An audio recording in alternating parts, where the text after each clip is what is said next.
choice to abide in the face of terror. This is the existential hero's way, which differs from the average person. Instead of hiding within the illusions, he sees his impotence and vulnerability. Living with the voluntary consciousness of death, the heroic individual can choose to despair or to make a leap of faith.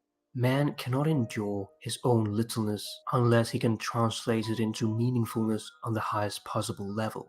Becker indicates, however, that the truth about the need for heroism is not easy for anyone to admit, and so we disguise our struggle by piling up figures in a bank book to reflect privately our sense of heroic worth. To become conscious of what one is doing to earn his feeling of heroism is the main self-analytic problem of life. The Stoics, on the other hand, do not believe in the terror of death. It is a natural process and should not be feared. They practice memento mori, meditating on your mortality to remember that we all have to die. Marcus Aurelius writes, "Think of yourself as dead. You have lived your life. Now take what's left and live it properly." Death allows one to fully live one's life, for it is not death a man should fear, but rather never beginning to live. For the Stoics, death is not anxiety-inducing or crippling, it is part of nature. Epictetus writes, "I have to die. If it is now, well, then I die now. If later, then now I will take my lunch, since the hour for lunch has arrived, and dying I will tend to later." If every second counts as dying, this allows one not to take anything for granted in this life, and to fully immerse oneself, being aware that life is temporal. This allows us to focus on the things that really matter. Constantly run down the list of those who felt intense anger at something, the most famous, the most unfortunate, the most hated, the most whatever, and ask, where is all that now? Smoke, dust, legend, or not even a legend, and how trivial the things we want so passionately are. Nietzsche also embraces and celebrates death and talks about the free death. He writes, "Many died too late and some died too early. The doctrine still sounds strange. Die at the right time. To be sure, how could the person who never lives at the right time ever die at the right time? Would that he were never born." Thus I advise the superfluous. Everyone regards dying as important, but death is not yet a festival. As of yet, people have not learned how to consecrate the most beautiful festivals. I show you the consummating death that becomes a goad and a promise to the living. The consummated one dies his death, victorious, surrounded by those who hope and promise. Thus one should learn to die, and there should be no festival where such a dying person does not swear oaths to the living. Nietzsche establishes a view of the correct death, which one chooses freely and which occurs at the right time. Death should be a consummation to life, dignified by meaning and purpose emanating from the life that is ending. In contrast, he writes about the preachers of death. "There are preachers of death, and the earth is full of those to whom one must preach renunciation of life. There are those with consumption of the soul. Hardly are they born when they begin to die, and too long for doctrines of weariness and renunciation. They would like to be dead, and we should welcome their wish. Let us beware of waking the dead and disturbing these living coffins. They encounter a sick or a very old person or a corpse, and right away they say, life is refuted." Nietzsche rejects the melancholy of encountering a sick or a very old person or a corpse as a repudiation of life. He illustrates the manner in which living men can be effectively dead. There are forms of death other than ceasing to be physically alive. There are the living dead, those who avoid the demands of existence through escape into work and through renunciation of life. Socrates, the founder of Western philosophy, may well be one who practiced dying at the right time. At the age of 70, he was sentenced to death. The Oracle of Delphi, which found the sum of human wisdom in the expression "know thyself," had declared that there was no one wiser than Socrates. Thus he began his mission to educate people with his famous irony, "I know that I know nothing." He was known as the gadfly of Athens, asking question after question in order to expose the contradictions in the thoughts and ideas of people. It was an attempt made to use critical reflection to call into question traditional beliefs and ways of thinking. This is known as the Socratic method. As is described in Plato's Apology, Socrates was sentenced to death by drinking hemlock for impiety against the pantheon of Athens and for corrupting the youth. In the trial, he stated his famous dictum, "The unexamined life is not worth living." He was given the chance to live in exile, but refused. He spent his last day in prison, with his friends visiting him and offering him an opportunity to escape, which he declined. His enigmatic final words were, "Crito, we owe a cock to Asclepius. Pay it and do not neglect it." Socrates is thanking the god Asclepius for healing him of the sickness of life by the cure of death. The cock, which gives hopeful proclamation of the coming new day, symbolized rebirth and afterlife for ancient Greeks and was the offering to the healing god Asclepius. Socrates is simply offering thanks and pointing to the afterlife. He invokes the only god known to revive the dead, who Socrates suggests, with his last words, has already helped heal both Socrates himself and his followers from the fever of earthly life. He tells his friends to work to purify their souls, to serve others with compassion, and to dedicate their lives to the community's health. Carl Jung believes that one must be as ready to live as to die. He writes, "Death is psychologically as important as birth, and, like it, is an integral part of life.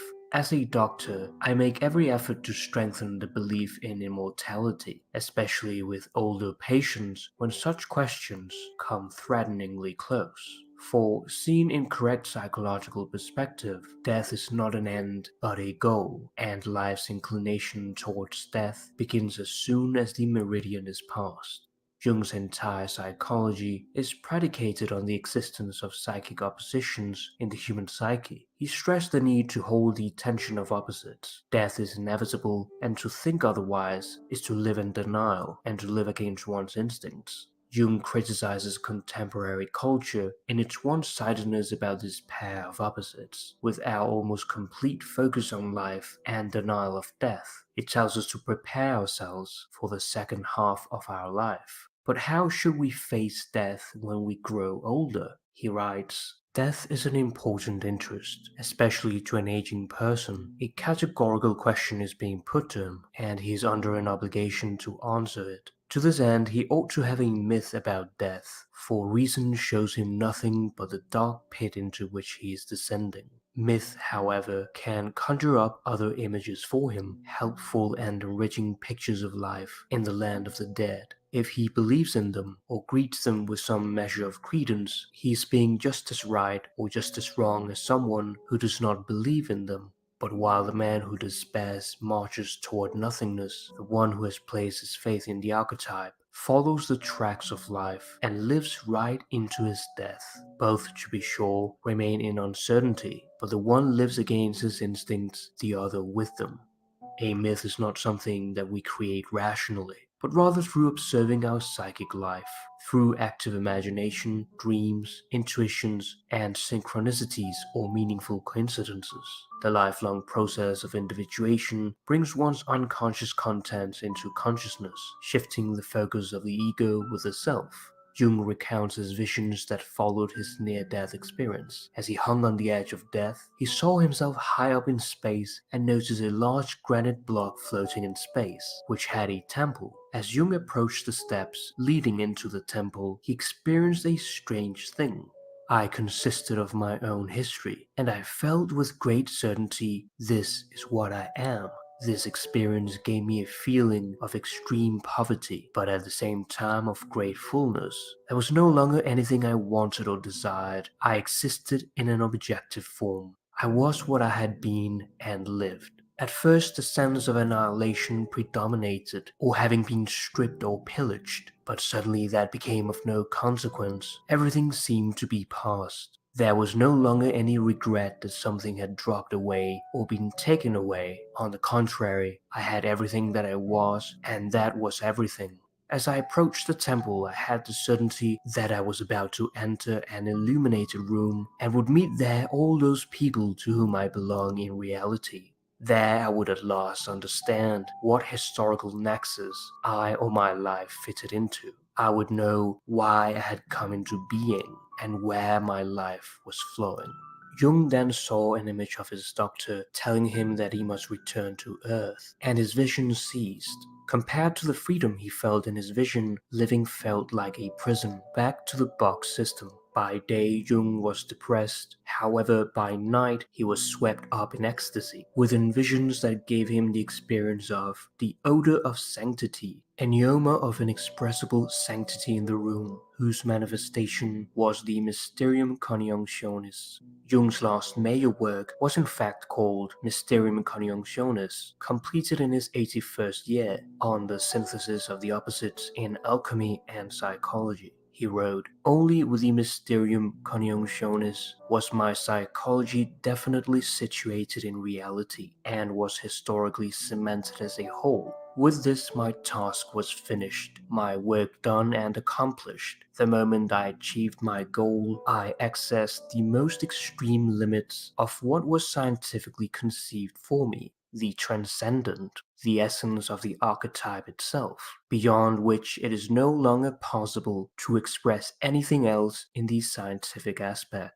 Years later, Jung could look back on his visions and say, "It is impossible to convey the beauty and intensity of emotion during those visions. They were the most tremendous things I have ever experienced. Not a product of imagination. The visions and experiences were utterly real. There was nothing subjective about them. They all had a quality of absolute objectivity."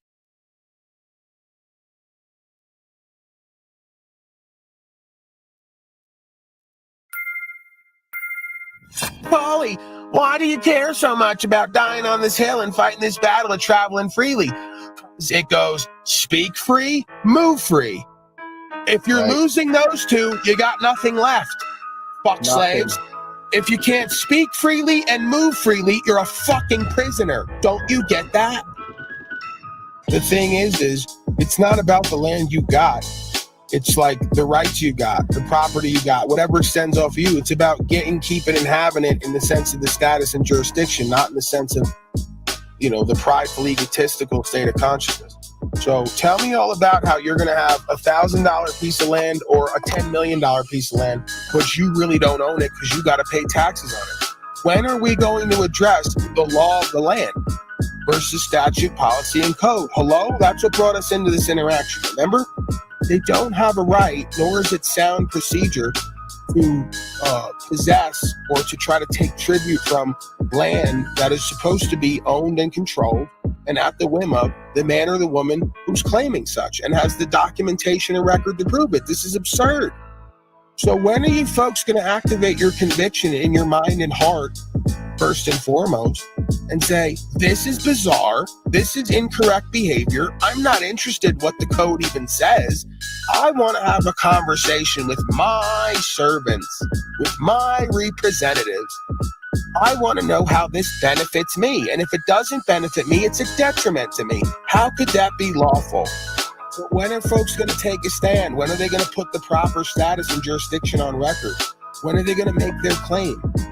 Or do conditional acceptance with these state of agents and say, I'll accept everything and even pay you twice as much as what you're asking for. If you would just substantiate your motherfucking claim in something that is sensible and lawful, show it to me. When are you going to do that? Because I don't see how much land and whatever the fuck else you're going to get and avoid that experience and ever feel like a real man or woman here, a real American, a real Canadian. I think you're always going to know in the back of your mind or in your subconscious you're a bitch-ass slave and never rose to the occasion. Because you're too scared of having to go sit with yourself in a box. You got owned. Which has been done from the beginning of time by everyone, like including the man you all say you worship and started societies off of. I'm waiting. That thing is waiting. You're all quietly desperate and waiting for the inevitable to take hold of you anyway. Why not activate and do something different today? I'm just asking questions.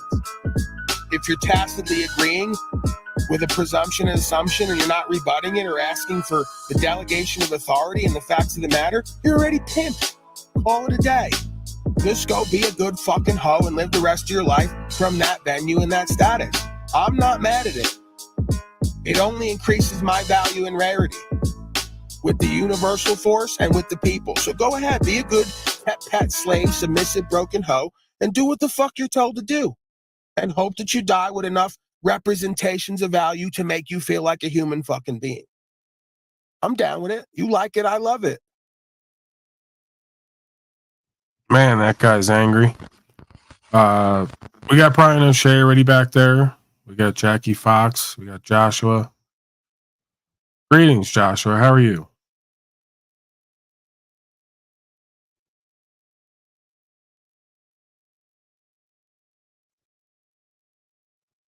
Brian O'Shea, how are you? I'm good. You're muted, Joshua. Hey guys, What's going on, Josh? it's been a long time. Jackie Fox is here. It's been a long time. Long time no see. How old are you now? Like 21? I'm 20. You're 20 now? I just turned 20 for my birthday. Yeah, you're getting up there in age. This kid's getting up there. Every time I get well, it's getting nighttime, so. Is it true that you were talking shit on me last night with Tommy?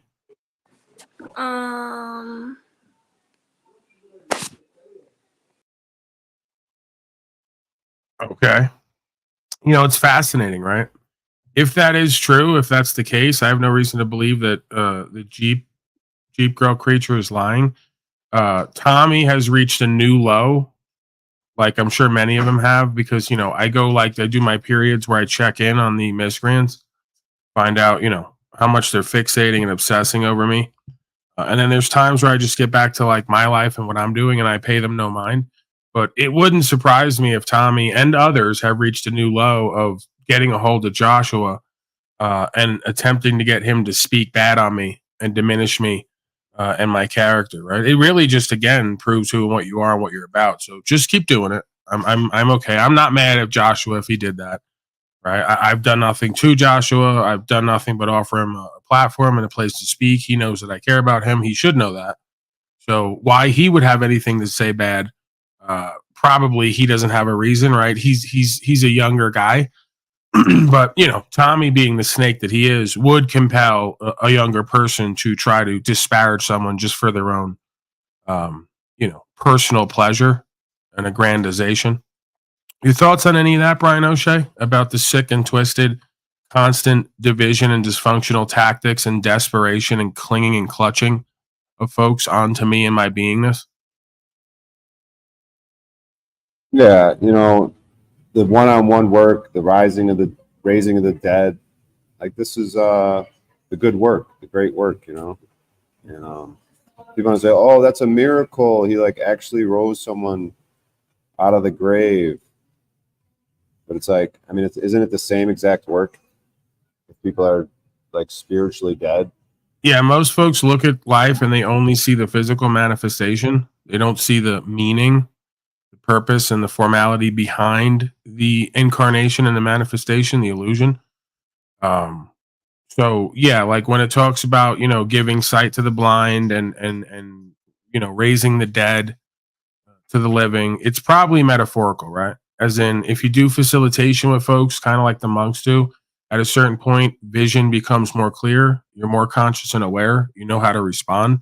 You know, like raising the dead probably isn't taking a dead corpse with no life in it and putting life back in it and it just getting up and dancing around the room like that Bones creature in that one movie, just a skeleton dancing around the room. It's probably not that. Like probably allegorical in the sense of kind of like what we do here, maybe even. Oh, wait, let me not get into that. Very egotistical and narcissistic to claim that we're all able to have the same experience as the Christed being of Scripture. That was precisely the whole point of the story and telling everyone about it. Your thoughts on any of that?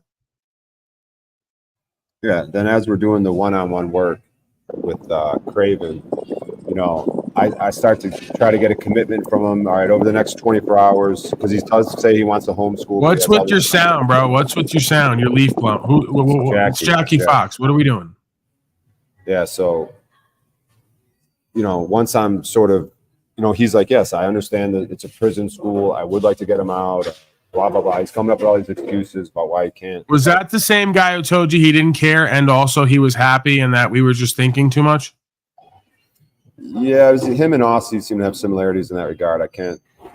Yeah, it's called being a bullshitter. He did say he would show up 24 hours from now and fuck the Starbucks. Yeah, it's called this right here. You got owned.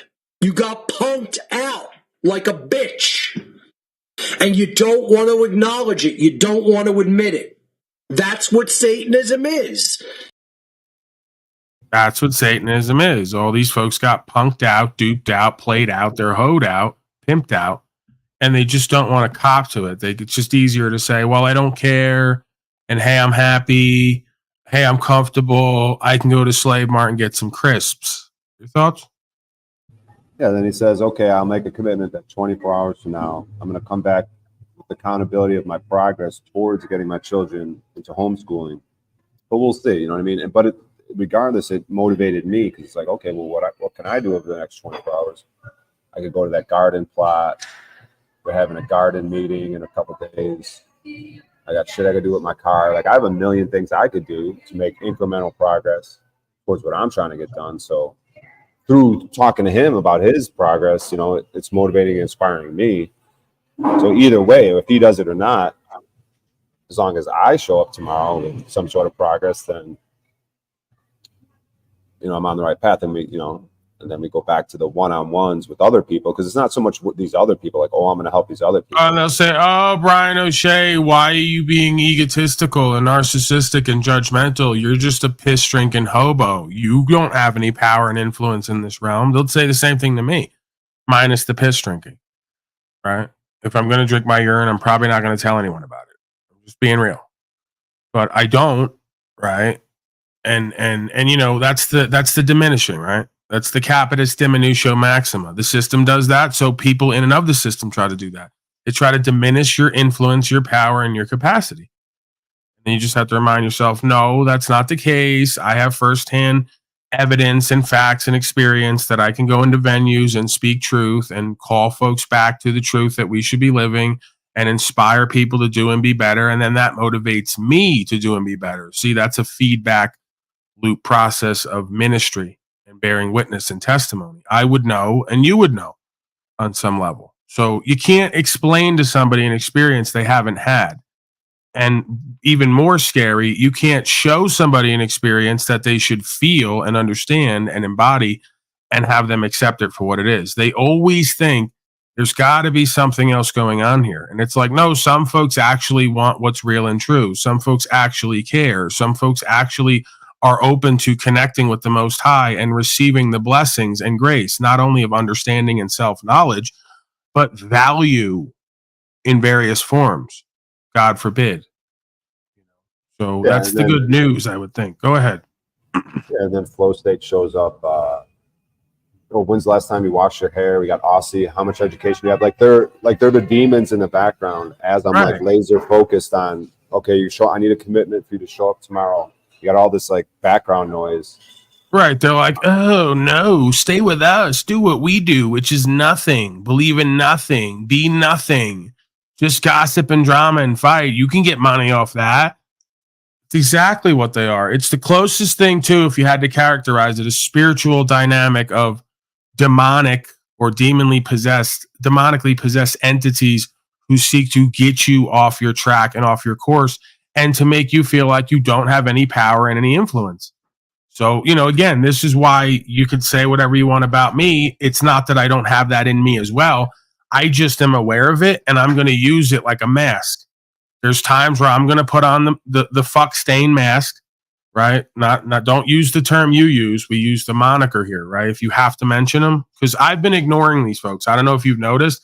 Slave Cot couldn't handle himself yesterday because he realized he gave me keys a week ago. I knew he gave them to me. I accepted. I just didn't go over there.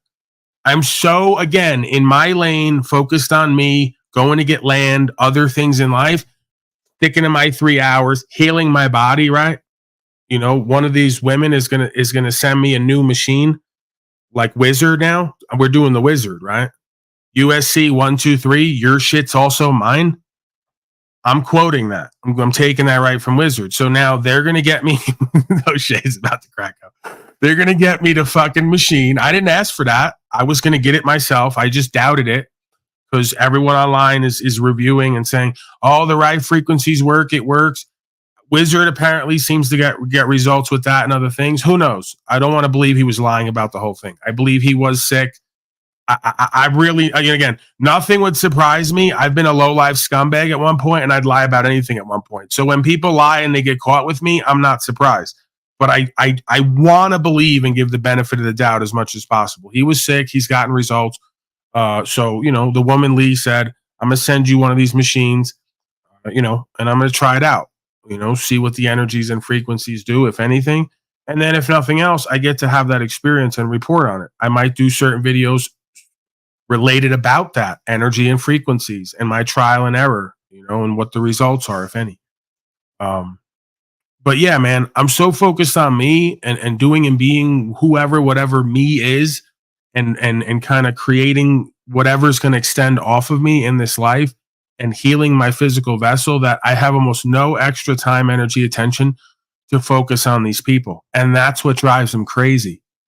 Right? That's when they really start going crazy. You saw your boy showed up here yesterday, tried to kick it around, tried to act like it was all good, and then lost his mind, freaked out, said he's taking keys. How are you going to take back keys that I already knew you gave me and didn't care? Didn't even go over there. Didn't use them. This is how little power and influence they have. See the projection now? Remember what the first thing I told you was? You got to have continuity here when I'm speaking so fast.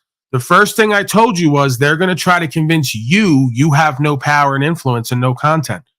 Either you believe that or you don't. The reason they're doing that is because they've already accepted they have little, if any, power, influence, and content. It's more a projection deception game. They have to get you to believe what they believe about themselves on some level is true about you to keep you where they are. Because they're already intrinsically, subconsciously, if not consciously aware, you're going to outcompete them. You're going to outpace them. You're going to be Brian O'Shea better than anyone else could. They can't be you if they want to, and likewise the other way around. But that's the secret, one of the secret and keys to success of life and running any business, right? Is understanding nobody could do it the way that you do it. And if you just focus on doing and being something above and beyond the rest, you will always have repeat folks who show up to do fellowship and to experience with you because they can't get that anywhere else. They can go everywhere else and get a jerk off douchebag with the hat backwards and the earrings who tries to play it cool and make little quips, but really it amounts to nothing. There's no deep conversation. There's no real understanding. There's no goals. There's no purpose and meaning and values. You start to understand all that stuff and hit those things, you're guaranteed a certain place in any venue. And more importantly, here's the best part. You're guaranteed a place in whatever is in the hereafter. It would seem to me. I'm not talking some heavens with harps and whatever else. It would just seem to me we didn't come here for no reason. And it's going to greatly influence where we go and what we do, not only in this life, but after the fact.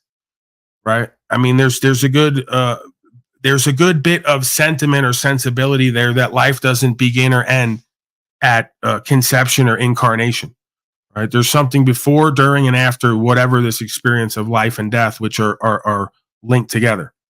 So, yeah, man, I'm just saying that to keep you inspired, to keep you motivated, to keep you focused on yourself, and to keep you careful, right? That doesn't mean cautious. It means careful, full of care for who and what you are, what you do, and not give a fuck about the rest of these folks who are absent of care. They don't care about themselves and the truth in their own fucking life. That's evident. You watch Slow State and the rest of them chugging Pepsi, drinking alcohol on New Year's, acting like fucking fools and clowns and codependent addicts. The shit is fucking embarrassing. And no, I'm not telling you that I don't have that in me and haven't experienced it. It's only because I've been that most of my life that I can see it in others. I just want to be different now. That's all that is. Please don't hate me because I finally decided to be different and want to actually create something here and do and be thankful and grateful and peaceful and loving and caring and have blessings and grace in my life. I may not always embody that, but I may want that or know that's meant for me. So please don't be mad at me when I move into that. You're just not meant to co-create with me at this time the way you are. You could change that, whoever you are, wherever you are. I'm open to that as well. I hold no grudges, right? But again, when you seek to move forward and resolve, and motherfuckers have already reconciled that they're never going to resolve, they have to keep latching onto you. That's what makes success and these venues and co-creating so challenging at times. Go ask any successful person, music producer. I don't give a fuck. Go ask So Player, your Black Daddy. I'm just teasing you. But go ask him. Surrounded by fucking loser, failure, coward, broke ass haters who just keep latching to try to use you and suck off you and drain you of your energy and momentum so they could twist it and de-alchemize it into something lower form consciousness.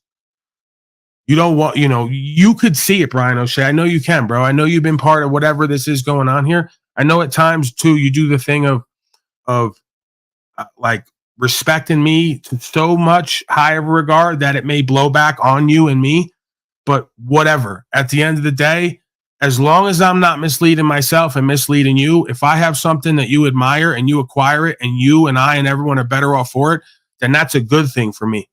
Right? That's a positive testimony to undo shit that I may have done in the past in the negative sense, right? And that's all that we're here for, man. That's the true fellowship and reconciliation process. Is we've all done bad. We've all been less than what we could be. And we're here now to be better, do better, and have better, and then reveal to others that that's possible. So don't let these motherfuckers get on you, bro. Because I know, I feel this shit at times. Yeah, like Snafu's like, oh, and, when your court case comes, you're gonna fold, and it's just like, whatever. I mean, I guess I shouldn't care, but it's just just those layers of, You got to use that. You got to thank him for that. This is where you turn the corner and you thank the darkness and the demons for being who and what they are. You say, I would rather you not be like this, but you're not going to change. So all I could do is accept life on life's terms. Thank you for being a dark, demonic example of what the fuck I'm not going to do and be. And I'm going to use you for your energy the same way you want to use me for yours. The way they want to de-alchemize that light, you alchemize the darkness and the demonic behavior. It only seeks to empower you and inspire you if you let it be. Oh, you think I'm going to do this, this, and this? No, watch how I continue to do this, this, and this. And not for the reasons you think. This ain't about pride and ego. I got a different reason for why I do what I do. Right? That's how you keep showing them, and you keep knocking them the fuck out with this idea of, I can't believe how much we show up and try to latch and detach beings from their movement and detract from that. And this motherfucker just keeps showing up and putting it in everybody's face and doing and being and getting and having. Success is the best revenge. That's not revenge. That's level up. So in a way, like your boy 50 Cent said, get rich or die trying. I need you to hate so I could use you for your energy. The same way you want to use me for my energy in this care that I have for myself and this movement and this truth. You want to try to take that and twist it and use it for your own personal gain and for your own profiteering motives. That's cool. But here's the trick. At the end of all this shit, at some point, a motherfucker's going to have to put up or get shut up. That's just how life works. So keep yapping, keep hating, keep pretending and lying. At some point, you're going to get put on them scales of justice, and you're not going to like what you see and feel. And that's okay too, right? And no, I'm not wishing nothing on nobody, and no, I'm not trying to make nothing happen. I'm just aware of how karma works. So the more I focus on me and do what's true and what's right, and the more you keep hating, the more I keep leveling up, growing, and succeeding, which makes you hate more. And then at some point, you're going to get what the fuck you've been giving out. And it ain't going to be a good day for you. I've seen it over and over again. That's where we get tricked out of our faith, thinking we got to fight, argue, roll around with. You see me, bro, jump out the window, right? Watching Slow State and others try to pick on people they thought were weak. And I bust in there and go, hey, bro, do it with me. But then I got to almost in the middle of it, right? And then they try to punk me. Oh, Paulie Boy challenged me to street beefs. And I went quiet for 5 minutes and then finally said I'd accept. I know I'm not going to set it up, but he backed out. Yeah, I immediately backed off because I said, you know what? You're not going to get me out of my faith, bro. I didn't come on here to roll around with people and to be butterbean and hit each other over the head for some kind of clout and a couple $1,000. That ain't me. I don't need that. If I was going to do that, then I'm going to put my all into that and do that and be that. That's not why I showed up here. So I'm not tricking myself out of my faith and position. Vengeance belongs to whoever that is. The thing that I've seen strike people dead for fucking with me. The thing that I've seen put people in a fucking hole and have all their pretty and nice shit taken for fucking with me. And it ain't about me as a personality. It's about what I come here to do and be and represent. You want to play with that? That thing's going to play back. I don't even have to do nothing.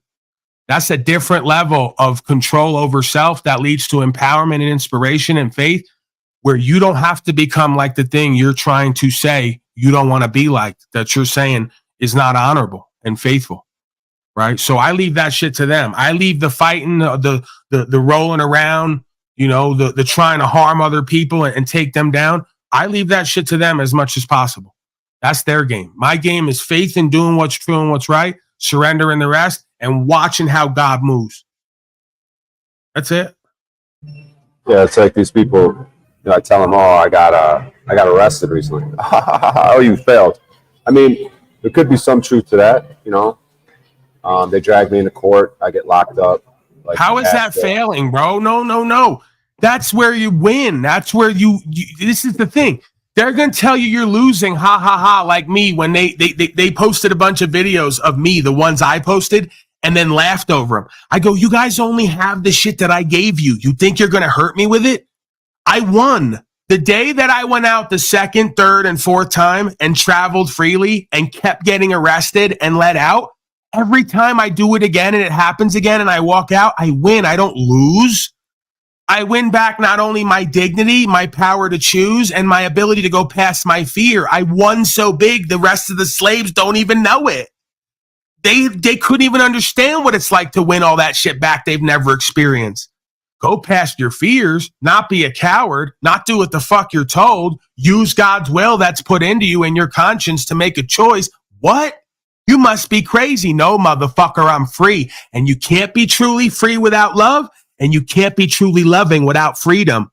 Go sit with that one for a little bit. Come back to me and let me know what you come up with. All you weak-ass, cowardly beta males who want to tell me you love your family. No, you don't.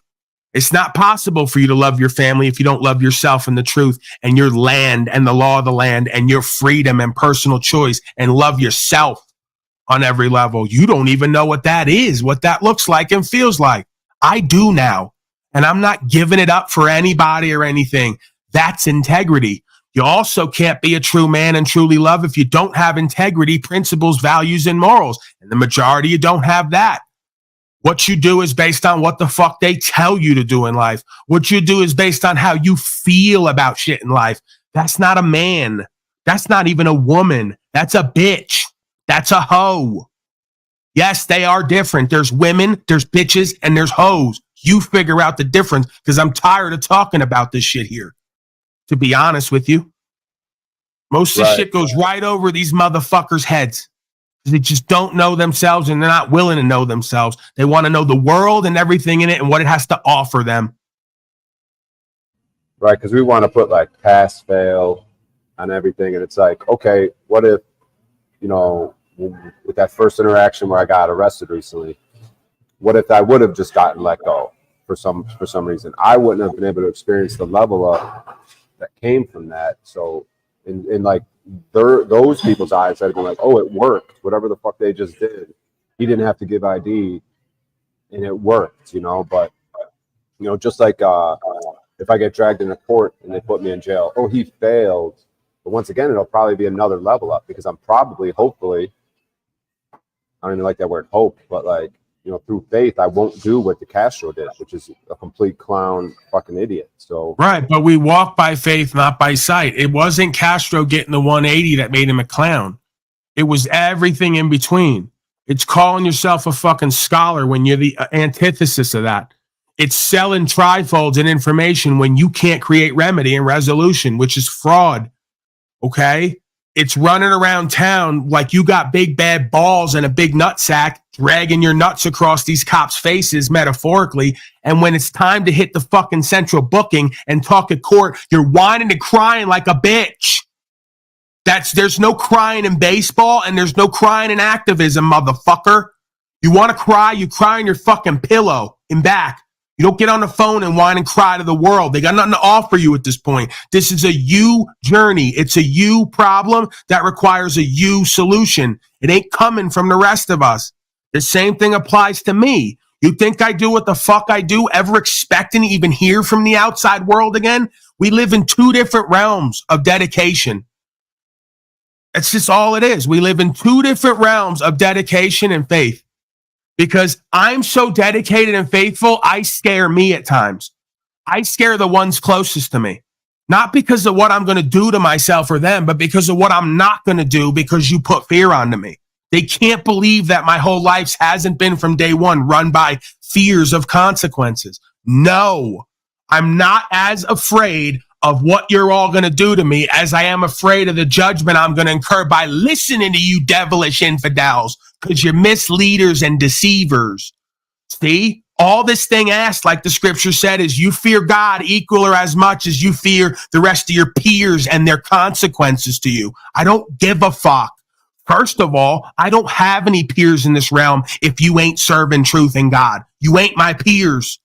So only motherfuckers who are serving truth and God can even talk to me or even pretend to make a judgment or discernment on me. The same thing I told the guy at Colorado court after I got him to establish there's two jurisdictions on record they preside over. That's a win for me in what I do because I got yous on record and I proved what they said was sob sit mumbo jumbo is how the courts work. So after I proved that, I said to him, we can't do trial. Why not, Paulie boy? He said, what do you want to do? I said, we could go to trial, but we can't. Because what's your version of trial by jury? Well, it's a jury trial. What does that mean? Define it. 12 of your peers are going to come in and make a decision on who and what you are and what you've done. I said, you can't find 12 of my peers on this state who serve God and the truth. It would take you the rest of the year. You're talking about bringing in 12 infidel citizen slaves who pay tax and don't understand rights or the law, and they're going to make legal determinations on whether I did it wrong or not with no valid claimant on the other side and no debt. Give me a break, administrator. You're honorable. We're done with this charade. I see right through it. Know what you're up to? You're trying to equalize with something you can't equalize with because you're beneath it. You're only here in trust of it and to serve it. You're not here to equalize with it and overtake it. Who are you kidding? Closest thing to God in this room to you motherfuckers. Act like it. That's how I present with them. Because that's what they want to fucking hear and see. It's what you all don't get. The court and the shaitan and the dark forces are begging you to come out on record in the open and to proclaim who and what you are and your righteousness and divinity, and you don't fucking do it. So they love slaving you because you're a hoe. And pimping rules number 101 is when you meet a hoe, you pimp on them. You don't try to save them because it's who and what they are and it's what they want. So you give them what the fuck they want. You leave the rest of the ethics to the good men and women, the squares who want to play on the level. A broken bitch and a broken hoe who don't know how to do right, who won't do right, who will continue to suck dick for Shaitan needs to be pimped on. It's what it is in their world. You don't have to like it to understand it. Yeah, if I get dragged into court and they lock me up somehow, like people are gonna be like, oh, you see, he failed. He doesn't know how to talk. This and this, which, you know, there could be levels to speaking in a courtroom, right? You could have a certain level where if you got drug in there and the way you would interact with them, there could be a level when I'm in there and I'm interacting with them. But if I end up getting put in jail, incarcerated for a certain amount of time, I would like to think through faith that I'm only going to be getting stronger in there. Like whether it's physically, mentally, spiritually. That's the win. That's the win. It's not about what the other clowns judge you on record. It's knowing that you sit on the right side of history and God's judgment. It's that you know you sit on the right side of your own conscience and morals and conviction. That's the win. It's not about whether you killed or put in a box. The win is standing on your conviction and not wavering. That's how you get judged by the universe favorably. They think a win is being judged favorably by your fellow man. I don't give a fuck about that. They don't have the ability to judge me. A win is when I'm judged favorably by God, and that works locally through my conscience. I'm not trading my soul for anybody or anything, and that's what this thing wants from us. Am I telling you it's easy? No. Am I telling you it's not testing and challenging to I at times? It is. That's the whole point. There's nothing worth doing that you don't have to sacrifice for and deal with consequences. Everything else is bullshit. Yeah, like I already got a taste with the 2-3 days I was in there. Like I was already doing push-ups. I already had the phone to the electronics taken away, which could be a good thing. I was already preparing to write, whether it's lyrics or comedy or whatever. I was already working one-on-one ministry type shit or fellowship with the other guys. You write to that administrator, man. You write to all these people and you let them know that they're in the presence of someone different than what they're used to. And they can say, Paulie's got main character syndrome. I'd rather have main character syndrome than NPC syndrome. So you fucking let them know, man to man, hey, listen, I got no beef with you and your system and your pimp game here. I think it's great. It's fascinating. I've learned a lot. This is who and what I am and what I'm not. And this is why I'm doing what I'm doing. Hopefully, faithfully, you'll understand that. Because I don't want to be in controversy. I don't want to be in chaos. I don't want to be in discontent with my fellow man and woman. It's common law, common parlance, common communication with common fucking sense in order to set your standing and status and position. So they can't presume and assume you're a belligerent combative. So they can't presume and assume you don't know who and what you are, so you need to be governed by code of this world. So they can't presume and assume you're incompetent, incapable, dishonorable, bad faith, and lacking in understanding and presentment. So if I were you, again, do I oftentimes take my own advice? No, I don't, because I'm an egotistical motherfucker, like they've said many times. I believe what's true and what's right, and I believe if I have to fucking die or get my ass burnt over and over again, speaking that and being that, well, then that's the fucking price we got to pay. And oftentimes it works against me. So my advice to me would be the same as it is to you. Open a line of communication with all these people and try to get on the right side of their good sense and good nature if possible, and settle in the private before you ever get to a public venue. So this way they can't heap a bunch of presumptions and assumptions on you that you're just another fucking bad faith, cowardly clown who wants to play both sides. Because they don't respect that. No one does. Yeah, when I showed up at the police station yesterday, and I'm going to have to get the body cam if I want to get, because I got him on record with a lot of shit. And it's like, oh, how about my tent? If I put up the tent, he says, oh, out of sight, out of mind. Okay, what does that mean? Out of sight, out of mind. Like, basically, and I can push that. What do you mean? You're not going to fuck with me as long as you don't see me? He's like, well, yeah, those guys seem pretty common sense able. They seem pretty logical and reasonable. From what I've seen, the limited communications between you and them two, if they're really being how they are and not doing a game with you, which it doesn't really seem they are, they're pretty much saying as men, if you don't cause problems around here, we're not looking for no problems. Out of sight, out of mind, right? Don't be around here running around acting like a fool. Just do what the fuck you got to do. And we'll pretty much, overlook whatever you got going on. They're really being as equitable as you're gonna get. I see this because my first inclination is, again, I just go off what I was doing already. I was already on my way out of where I was. So when they stop me and whatever else, I let them know, bro, I'm not running. I'm on my way here to go stay there. This happened in between. I ain't coming back either. So part of me just goes, hey, Vegas is shit anyway. Just move on. Go to another state. But if you got a small town there and folks are equitable, and because ultimately, man, you can't run from this. And you can't live in a way where, hey, I'm on a new place, so they can't get me. You got to presume they can get you at any time, and you ain't doing any wrong, so you're willing to speak this truth wherever you got to speak it, whenever they're ready to come get you. If they want that or need that, right? But yeah, man, this is kind of like an opportunity for you in a way to now get the experience potentially. And I don't think anyone can ever tell the future completely.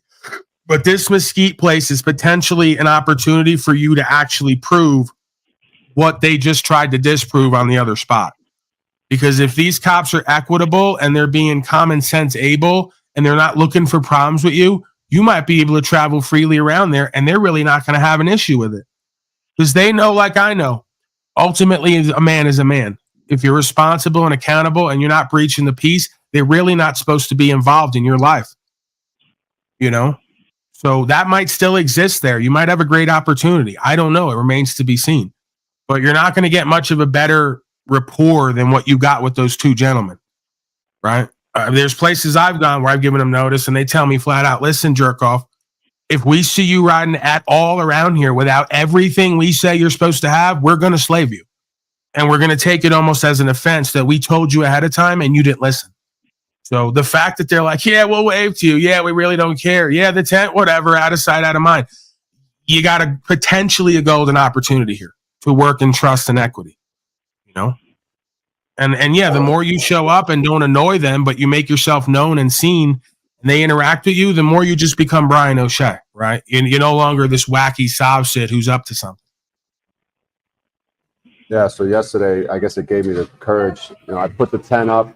It was in a little bit of sight, but I felt like it was safe. Just put it up at night, take it down in the morning, and it, you know, I got to sleep in the tent last night, which is fine, under the moon, under the moon and the stars, and like pretty chill, pretty low key situation. So yeah, I feel good about that. Yo, I'd like to add, Brian, you know, a lot of the times in these situations, it seems like we're doing this thing where we're trying to like avoid a negative or like kind of like fight the darkness. I'm speaking from personal experience, right? And then a lot of times what the solution for me has been is like, let me just like move that to like push that to the side a bit and like not be in fear, not kind of focus on the shadow and be like, all right, what positivity am I going to bring here, right? What are you offering, brother? Right? Like, because if you think about it this way, like, yeah, like Paul was just saying that, like, yo, you're kind of out of sight, out of mind, neutral. Yo, what if you take it another step further and you're like, now you're doing it already, right? But like, take it a step up a notch, take it a notch stepped up. I feel like Jack right now. Anyway, you get what I'm saying. Bring it up a notch and bring value, positive value, just straight up, like go direct, right? Host a fucking comedy show at your fucking tent or somewhere, right? Oh no, be a rat like Pauly Boy. Be a rat like Pauly Boy and not try to create more enemies and hate. Like actually network with some of the men and women who are policy enforcement. Talk to them like human fucking beings.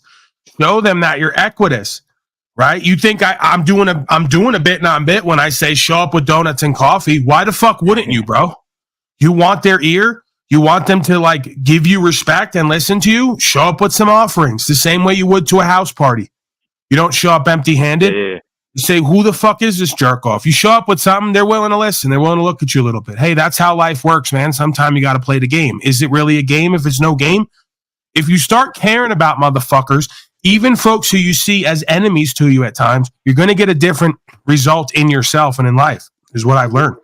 So they will start to work for you if you work with them. And I don't mean like Slow State will try to say ratting and all the rest of that. I've never done that. I don't need to. Anything I do, I stand on.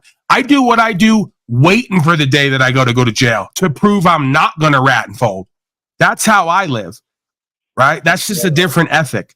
So not only do I not rat and snitch, but I also go the other line and live in good faith and honorability. I will work with police as men and women, not to solve cases, right? That's not what I'm here to do. I'm not paid for that, and that's not my role. But the point is, you know, if you show up there and you, let's say, how many folks want to travel freely and talk rights and freedoms, but don't want to talk about service to their land and community? How many of you jerk off auditors spend your whole fucking day chasing cops around instead of talking to them like human beings and asking them, hey, bro, can I sweep up around the fucking station? Can I bring some fucking food to the homeless? Can I pick up trash on the side of the road? No, you wait to get locked up before they force you to do that type of shit. And there's our fucking problem. So you don't want to serve the community. You don't want to make people's lives better, but then you want to ask them for a paycheck to do and be that. Why don't you show them what the fuck that looks and feels like? Maybe they'll start to become what they're around and experience. What if we educate the cops on the calamity that's actually at hand so that they understand that one day it's going to be them that's going to be facing the same tyranny? Right. And if we have some patriotic cops out there that are maybe waking up with the energy shift of the fucking eclipse, possibly with the shit that's going on all in the world, they might be a little receptive to it. And if you educate them a little bit before you come at them, we might get a little bit more traction. I say you got to be a Mason to do that. You got to be Illuminati and Mason to work with other men and women, regardless of their costume, to try to compel them to do and be better for what you say you want and need. I got to screen this person. Brian, can I hear from you? Can I see you? Yeah, it's me. Oh, okay. Yeah, man, that's the thing. You got to be what the fuck it is you want. So be the honorable, presentable community servant that you want to see them become. Maybe they'll take a cue from you. Just walk in and say, you will be assimilated. But not Greetings, like Simon. I know you emailed me worried about you drinking and whatever on here. I could do the psychological assessment if you want it. If not, I don't need to. Don't worry about it. Just move forward. I'm sure that this audience and the God of creation will forgive you for whatever you believe your transgressions are. I just want to apologize to everyone for my behavior. You have nothing to apologize for. I'm going to go ahead. Rarely do I do this. Well, I oftentimes do this as a sort of a bit non-bit, but in this case, a bit more serious. I'm speaking for everyone here. You have nothing to apologize about. If you feel sorry for yourself or to your conscience about who and what you have done, then that's for you and your conscience to settle. You've not caused anyone here loss, injury, and harm, and you've not taken out a debt with anyone that you owe. So you've not done any wrong here. You may have been able to present yourself in a better fashion. That's for you to decide and for you to reform and repent on. That's not for us to judge you over. Okay, thanks. I didn't. Yeah, we accept you, bro. We like you. You know, I think most people here like you and accept you, and you can disagree and act out and do whatever you want. You still got a home here, if that makes sense. Yeah, I'm probably gonna take a break from drinking because the only times I behave that unhinged is when I'm drinking. Yeah, but the reality of drinking is all it does is make the subconscious more readily accessible. So you're willing to say whatever's in you more freely. In a way, that's a positive thing.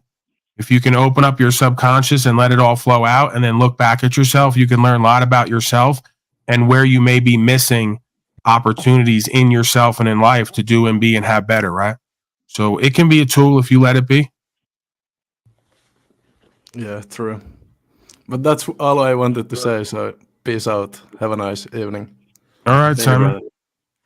Yo, alcohol in the Arabic means flesh-eating spirit. It's like a black mirror, though. I get what you're saying. Yeah, I'm not telling everybody to do it. I'm saying if you're already doing it, then you can use it as a tool like anything else. Because one thing we know, which is cliche, is you get no truth like truth from a drunk, right?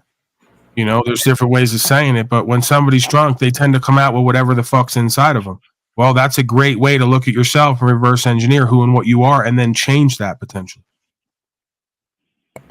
We have a society matrix that wants to make you give fucks, right? They have all these safety measures, all this bullshit, you know what I'm saying? And alcohol makes you give less fucks, so it breaks through a little bit of the psychological programming that you've been programmed that everything has to be fucking safe. Because back in the day, not everything was fucking safe. And just, you know what I mean? We're still here. I'm just saying. Go ahead, Timmy. You were saying something, Mr. O'Shea? I've been doing a lot of talking here. Nah, man, it's cool. It's cool. It's cool. I'm just doing a face at this rant just because if everybody keeps perpetuating that there's a society matrix and it's out to get us and it's all powerful, then it's just a fucking uphill battle forever, and we'll always presume that everybody else is being a piece of shit. We'll always all be doing the same thing that they do to the real man and woman. They always presume that everybody's a slave that needs to be slaved up, needs to be governed. So if we do that back to them, it's always going to be a fucking fight. So I have to lead and go and be the higher man, be the leader, be the man, and come with equity first, and not presume they're going to be pieces of garbage first, right? And lead and educate. Otherwise, I can't be like, you guys are pieces of shit. I got to educate you. Like, it's the wrong energy, man. Educating. Look, you can't stand still on a moving train. Yo, at the end of the day, right? You got the main stand still on a moving train. Perpetuate it by following it, or you can resist it. That's your problem. You're resisting. What you resist persists. You can't win by fighting a shadow, dude. You can't kill darkness. You can't genocide darkness. You can't do it. You can't get it done. You can't kill evil. Get it through your fucking head. You can't kill evil. Explain to me how that works. I'm just saying, are you resisting me? Because if by your I'm resisting your, like, I'm calling out the idea that you people have that you can kill evil and fight evil. You cannot. All right, I win then. Thank you. How so? I don't know. It's your principles, but you resisted me, so I win. I mean, like, that's what you said, right? I'm calling out. It's a educational. Well, it's not educational. Rand, you're playing games, man. He's not resisting what you're putting forth. He's transisting, right? Like in electrical components, there's resistor and transistor. He's transmuting the crap that you're putting forth in fear into a level of faith and resolution. What fear? He's not resisting what you're putting forth. He's alchemizing it. All right, what am I fearing, though? You're saying there's an all-powerful from his perspective. He's saying that your sentiment is there's an all-powerful beast system matrix here, and we have no influence, control, or power. He's saying subconsciously when you claim one, the other is true. And it's self-perpetuating and self-defeating and self-sabotaging. I wasn't talking about an all-powerful beast matrix. I was talking about a society matrix where people have this safe mentality being programmed into them by all these safety, quote unquote, safety measures. You know what I'm saying? In the world, you got stickers on fucking everything. Don't eat this. This will kill you. You know, like all this extra over safety measures is to program the people. It's a mental construct matrix of you have to be safe to make you fear. That's what I was trying to just point out. I wasn't talking about the beast matrix. To lie to you. I got you. Either way, though, I'm still making the general point just because we were on the topic about like bringing equity to folks in their public capacity, talking to them as men in the private. I was just kind of going off that. I got you. Yeah, he's pretty much saying that you got a whole twoof community full of folks who spend little time actually interacting with men and women in the world and creating influence and making change. They just spend their whole life describing the problem they see and how disempowering it is. I agree. Your thoughts, Christos? Well, nothing yet. Just wanted to come join the fun. Brian O'Shea? Frank? Yeah, mate. Yeah, I was just referring. I wanted to refer back to OTW and that panel there, bro. You really don't remember me, do you?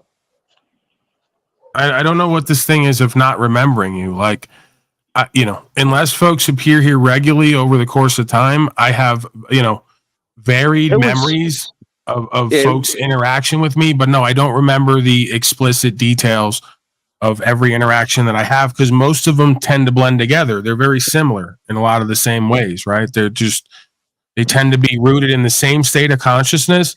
And I'm tending to be rooted in the same state of consciousness, and I either adopt an offensive position or a neutral position, right? I'm either seeking to offend folks in their foolishness and cognitive dissonance, or I'm seeking a neutral position in order to potentially draw them out of that, right? Or to just remain uncombative, with folks. So again, the state of consciousness of what is doesn't change. The approach to how it's dealt with or how the content is created may change, right? And again, you may argue a portion of that may be contingent upon the state of beingness that I'm in at the time, right? What do I feel is important? What do I feel is valuable?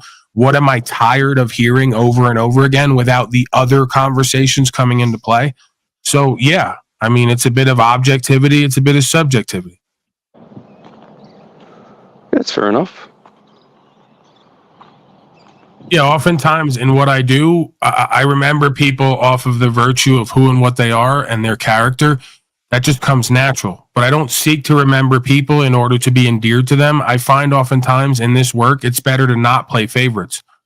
Consciousness and awareness is conscious and awareness. People's names and the subjective details don't matter as much as what they're doing with their conscious and awareness and what they're not doing. And that's pretty much all of any practice from the beginning of time that gets validity is about, right? Is observing ourselves and each other and getting to the root of who and what we are, why we're doing what we're doing, and where we could do better. That's kind of why I wake up in the morning at this point. Yo, addressing what you guys were talking about earlier, it's like, yo, the point of guerrilla war is not to succeed. It's always been to make the enemy bleed. You know what I'm saying? Depriving them of the peace of mind and they need. Bullets are hard to telegraph when they bob and they weave. Immortal technique. You know what I mean? He said it greatly.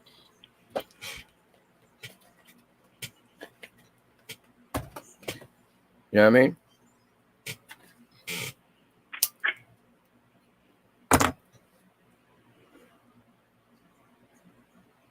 Like sometimes what people think success is not what you're trying to achieve in the first place.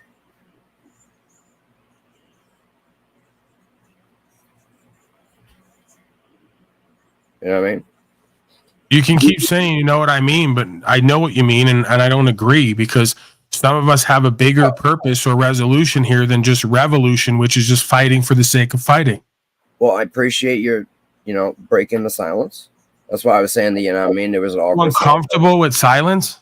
No, I'm verbally queuing to see where everyone's at on what I just said. I don't like to just say. Yeah, you just quoted Immortal Technique, who, I mean, what value and credence and credibility does that give?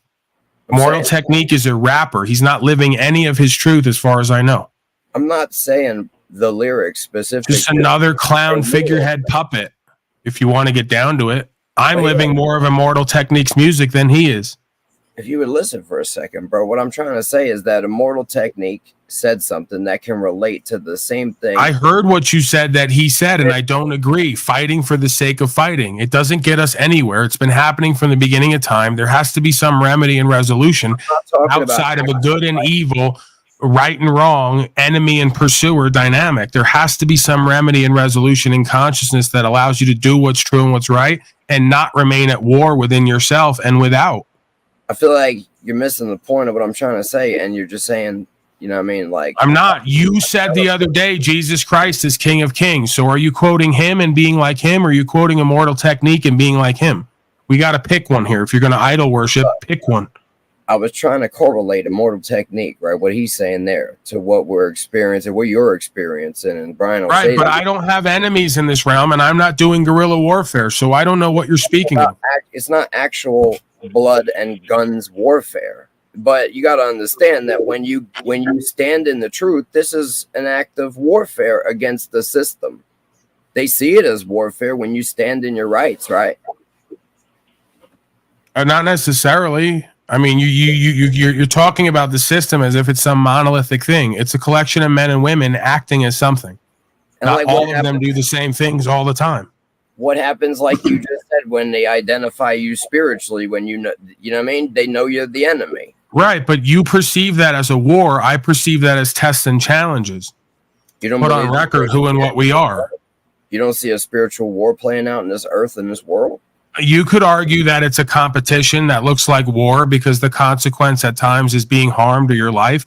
But ultimately, this is a test and a challenge to get on record who and what we all are, which is supposedly God's people. Where in that is there an actual war? Business is warfare. Commerce is warfare. Again, it's competition. It's levels of competition. But you don't necessarily have to see your competition as an enemy. They may be your greatest ally. What did Sun Tzu say? If you camp your enemy if you camp your encampment of your soldiers next to a weak enemy, your army will become weak. So by virtue of that, the strongest opponent or the strongest competition is your best ally. It keeps you sharp and on task. Let me ask you something. Was that written in The Art of Competition or The Art of War? I understand that. But again, the man also said in The Art of War, this is the point. You're not understanding how to solve the war within yourself before you do war from without. There is no war physically going on right now outside of your home. That's not. There's a war within you because you just can't do what's true and what's right without perceiving an enemy. You just can't do it because it's true and it's right. You need an enemy to do it. I'm not conflicted, bro. I'm trying to speak and being in that scripture that wrote The Art of War said, if you seek to understand your enemy, you will cease to have an enemy. So that's proof of the concept I just laid out. The being also said you go to war physically when absolutely necessary, because war is actually a failure. You've now got to the point of killing and dying or attacking and be attacked in order to create remedy and resolution, when a being in consciousness and faith doesn't need to do that. My point wasn't about actual warfare. I guess that's the best statement I could make here. That was my point. It wasn't actually about actual warfare. Right. You got a bunch of folks who want to talk about warfare who haven't gone to war and haven't resolved the war within themselves. Because the truth of the facts of the matter is, you folks are too scared to go to war on a physical or metaphysical level. So why even talk about it? You're better off on all levels just sitting in the spiritual faith and serving the truth and God, because you ain't built like that anyway. Let's just be real about it. If you folks were, you'd be getting arrested over and over again and telling them to get fucked in so many words, and you ain't. I mean, so there's no point in talking about war physically or metaphysically, because motherfuckers mostly ain't built like that. What they are built for is fear. So fear the judgment of God as much as you fear the judgment of your fellow man and what they're going to do to your ass versus what's going to be done to your soul if you keep fucking complying. Look, getting arrested is not a good thing. All right. I didn't say that. I told you, don't tell me about war if you're not willing to put your ass on the line over and over again. You'd know nothing about it.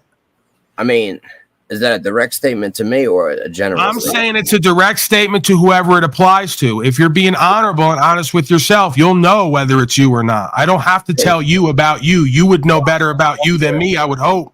I'm wondering if you want a response from me. That's all I'm saying. You're free to respond or not. It's like you're free to leave, free to stay. I'm just wondering, are we doing a dialogue here or a monologue here? I don't know. That's up to your interpretation, apparently. I like your monologues, bro. I get a lot of value. Thank you. Out of them. I mean, like, subscribe, like, share. I'm just saying. I could dialogue with you, bro. You know what I mean? At the end of the day, I'm saying, if you tell me if it applies to you. Most people are not what the fuck they're talking on here, because if they were, they'd be doing different shit and have a different record to show. How do you So there's no point in I just told you. It's like, okay, I'll give you an example, third party. This is like hard for you. There's a guy calls himself Zetetic Warrior. He's never been to war in the streets. He's never been to war with the courts. He's never even resolved the war within himself. How is he fit to call himself a warrior or even speak on it? He has no idea what it's like to go out every day and put your ass and life on the line, come home, get up and do it again. He has no idea what that's like. I do in many venues. I agree. So look, I've never been to Iraq with the U.S. military, but I've been on the streets of New York banging with flags out my pocket every day for years. All right, so why can't we bring that thug, low-life street energy to a proper venue for honorable and presentable purposes? Why can't everybody keep that same energy at the court and with the system? They can do it on the street with a bunch of clowns who ain't shooting at them. They can't do it with the folks who have all the equipment and have the system. For God, I don't get it. I've been trying to apply my brain. I've tried with my fists and it only got me so far. You know what I mean? And I learned my lesson. That's why I don't advocate for violence anymore. I was a violent person, but that's not really what I'm about anymore. If I have to, you know what I mean? At the end of the day, you corner a lion or whatever, you know what I mean? It turns back into a jungle animal. But that's not what I'm aiming to do. I aim No, that's not how that works, sir. You corner a rat and it lashes out and get violent. A lion walks around with its pride and its dignity and its integrity, and it does what the fuck it wants. All right, we can pick up anybody else to try to stop it. So why are you doing the ego thing again, comparing yourself to a lion when you motherfuckers don't live like that? It's more like a rat. When you're cornered, you lash out. Yo, my bad. I should have picked my language more carefully in the court of Unslaved. It was a figure of speech, and I did not know we were going to pick it apart. I retract it. That's the thing about the court of Unslaved, as you put it, is here we're accountable for our thoughts, emotions, actions, and inactions, words, terms, and phraseology. We're exactly what differentiates us from the rest of the rat-like slaves. See, maybe some folks here want to be, if they're not already, that lion archetype of Judah that you speak about. I retract and that. What I see on these panels, it ain't it. I would like to replace that statement.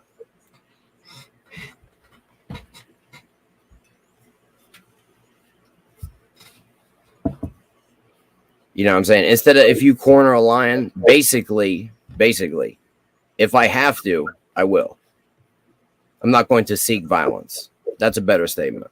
I'm using phrases and that they got me caught up in their spells. Saying I get that because the reality of it, bro, is you're just like me. You're a loving, caring person and you're not a violent man. At your core, you're probably a good man and you want to be good and do good. It's just that at times folks corner you and you lash out.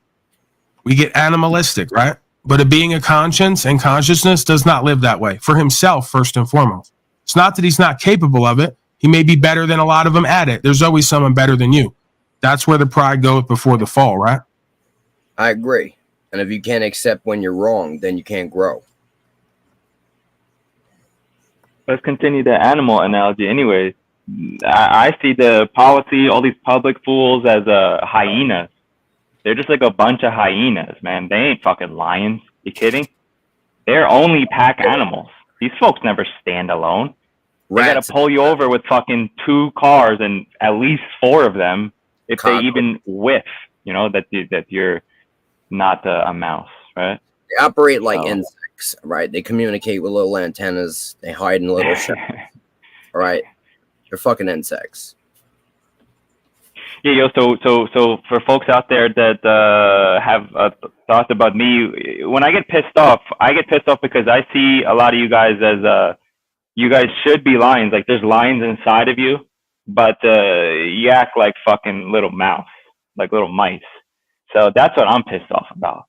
Like I see a lion inside of you all, and that's what just annoys me every day. That a lot of you have sold your fucking soul for nothing. Like for nothing. Daddy's little like when you watch these bullshit specials on History Channel, wherever, where they talk about these outlaw motorcycle clubs and all these gangs and associations. I'm not talking about being that or even the rest of that behavior and activity, because the ultimate idea behind that, men of honor and those codes of honor and those outside of society groups, is they live their whole life for the day they get arrested and have to go to court and say, I'm a pagan through and through. I'm a Mongol through and through, right? I'm this, that, and the third through and through. I'm not foregoing who and what I am and what my conviction tells me for your rules of these people in these outfits, right? So that's the only thing that makes those organizations integral and have any kind of honor and get any kind of respect from all the rest of the folks around them, is they're willing to kill or die for what they believe in. They're willing to go do prison time for what they believe in, and they're not willing to cry and whine and beg for forgiveness like Chile decastrated for doing what they believe is true and right. And again, this is all that in a man's subconscious we seek to be as children. Some folks have never grown up, and I'll argue a lot of those motorcycle clubs psychologically, they've never grown up. Because again, they just want to buck authority where it's convenient for them so they can do their deviant activities. They're another group of folks who are not interested in doing what's objectively true and right, upholding the law of the land and natural rights, which would allow them to ride their bikes, fight and fuck, smoke their dope, and do whatever the fuck else they want to do if they would do what they need to do. Because they're men and women first and foremost. But I'm talking about an idea here. So we're combining the best of both worlds, right? We're back to the archetype of the Christed being. Essentially an outlaw when it comes to his fellow man, because he will not follow statute and policy and code. And he only lives his whole life for the day that they build him the cross and kill him. So he can look him in the face and tell him, I'm going into the next world, not forsaking my soul. That's all it comes down to, is that one moment. The rest of it is extras. Yo, let me let you in on a little secret. All these clubs, gangs, whatever the fuck it is, guilds, secret society, they're all created by the same people. They're all created by the same secret societies. Because the knowledge and the same setup systems are all set up within them in all of their setups and hierarchies, the way that they act, the way that they deploy themselves. I'm not necessarily arguing that on the highest level. On the lowest level, there's still an idea of loyalty. There's still an idea of a code of honor. There's still an idea of brotherhood. There's still an idea of being unwavering in the way that you live and not conforming to the ways of the world. Of course. That's what gets you considered, as you say, to be an outlaw. See, and to be an outlaw of this world, you got to be under the law of God, which is free choice and judgment from God, not choosing from their code of the world and being judged by your fellow man. That's not how that works. We're back to Tupac Thug Life, right? It's all the same concept over and over again. We get to the crux and the root of it. What makes a man a man? And then we can argue over the ethics that man holds, but it doesn't change a man's conviction and their discipline and willingness to sacrifice for what they know to be true. I wonder to myself why it is so easy for evil to organize, and why what seems to be good people to me at their core, right, tend to just argue and bicker and divide themselves further, like perpetually. For some reason, it just cannot be organized. So far. Because the same way the biker clubs are organized, even if we're willing to go to war together and fuck and fight and all the rest of it together and cultivate that brotherhood, most folks don't got it in them for when the time comes to do the time to stand tall. And that's readily apparent, right? Like a lot of these organizations wind up getting undone because they're willing to take on anybody. You know, again, we're back to the story of the Christed being. The reason I'm sure that being only was dealing with 12 people, one of them who sold him out, was because the reality of it is most folks ain't fit for this walk. Just like most folks ain't fit to be a Mongol or a pagan or Hell's Angel, whatever. They'll tell you they are. They'll put on the outfit. They'll act the part. When it's time to do the 10 fucking years or life, they're going to go to selling everyone the fuck else out. I agree. That's the way it is.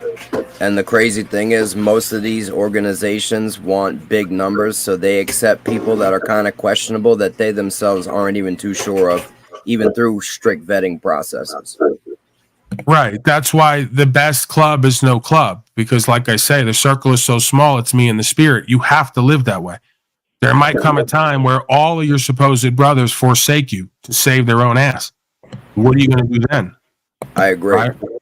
So this is what all of these outlaw folks and all these worldly folks learn about true honor. Is it was never about the club. It was never about the patch. It was about who and what you are as individual man first and foremost. And you come together to resonate and co-create on that, or it will divide you and take you down individually and collectively. Can't escape who and what we are and the thematics to this creation. Those closest to you have the easiest access to destroy you, including yourself. Right, but this is why typically, and I know a lot of folks are going to get mad at me for saying this, but I'm going to say it. And if you folks are part of these groups and these gangs, please talk to me about it and let me know. Usually folks who are the strongest and most courageous don't run in groups. It's usually folks who play big and bad and tough who need the group with them in order to substantiate their position and their walk. The Christed being, once again, was not a group consciousness being. He's willing to die or go to a box with himself, by himself, for the truth. It doesn't require anyone else's participation. It's an individual walk with you and God. You want to know what it was for me? Because it wasn't the group. I was already, in my own right, a fucking force to be reckoned with that didn't need any backup or anything like it. I used to rep my last name. Like, honestly, people used to rep neighborhoods and shit. I used to just be out there repping my last name. I was the only Sicilian out there just fighting the Russians by myself doing it. But yo, at the end of the day, the reason why I got ganged up, honestly, is because I honestly thought it was going to be like the movies. Like, I thought I was going to be able to make money and have like fucking power and be able to get like soldiers and shit, right? That's what I thought it was. You know what I mean? Now I had a friend that was in the shit and I was always with my boy and I was basically going to have to hold him down if he was in beef anyway. So I was like, yo, I might as well just fucking join this shit. I get to go and have more beef now. You know what I mean? And that actually ended up being like my duty. That was my job. I handled the beef. I loved it. At the end of the day, not everybody joins for the same reason. But what I did find as the person who, for example, handled beef is that I'm handling a lot of beef for people who wouldn't even handle that beef themselves. And these people are cowards. And so a lot of people did join for that group. So I agree. Dead on the money. But that's like, to give you a little bit of perspective, it's not always for that group strength. Some motherfuckers are just crazy as fuck. And they're just looking for the next extreme thing to do. You know what I mean? I would say, because our natural environments, tribes, areas, communities have become so fucked and so disintegrated and so either suburban or just straight up just shit neighborhoods. When with the people are not connected at all, the culture's divided, traditions divided. Where it's like man needs meaning, like we need some kind of meaning, and a lot of time that does come from a brotherhood.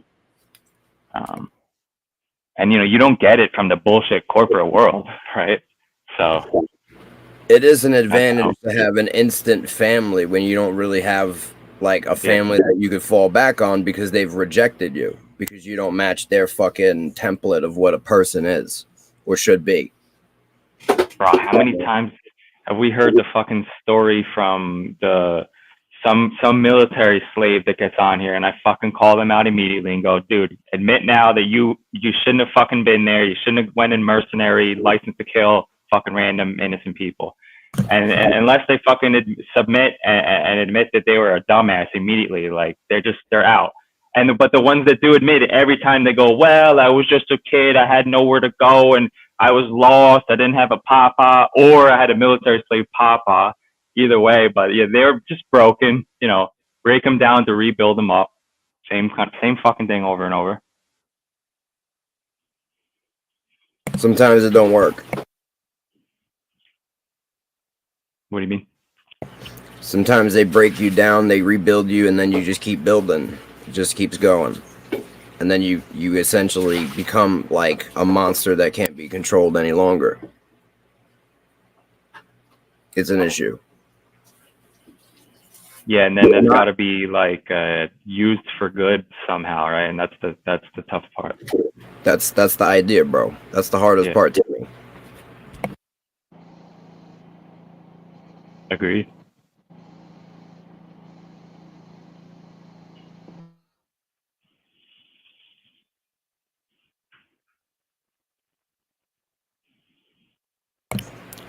I think we broke the Matrix somehow.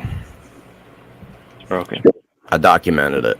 I made a Your little. thoughts, Brian O'Shea? Christos? Yeah, I mean, I dabbled in the street shit, and in hindsight, that's what one of these guys told us. Like when these younger cats, stole some guns from some cops and did what they did. Allegedly. It's all documented. It's all out there. But allegedly, yeah, because I don't know exactly what they did. It's a fictional story. We're working on a character. But that's what one of the guys told me. He's like, yeah, that's when you fucked up when you let so and so in. But see, I had 1 foot in the world and 1 foot out. So I'm trying to play. I'm trying to essentially use the organization and not be 100% committed. And then, like you said, we're letting people in, and you're not fully vetting them in. You're not even fully committed yourself. And then when shit goes down, like you're saying, when the shit hits the fan, they fucking fold. And then that gets me into the fucking mix. And I fucking see what I'm made of. I fold, but then I redeem myself. But then it's kind of too late. You can never fold, Brian. Because once you fold, you just keep folding. That's it. Well, I mean, I definitely folded, but I definitely redeemed myself. I don't give a fuck what you say. What do you consider folding? I'm not sure what you mean. Like, maybe you don't understand what folding is exactly. No, I made a mistake.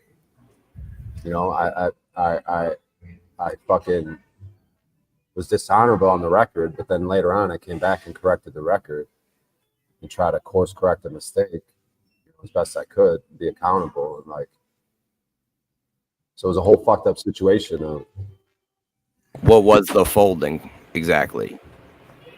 I don't want to get into it. I mean, it's already been talked about on it. I'm not familiar with the situation, but if you don't want to get into it, I understand, but I can't garner any credibility from you from that. You know what I mean? I'm not looking for credibility from you. Fair enough.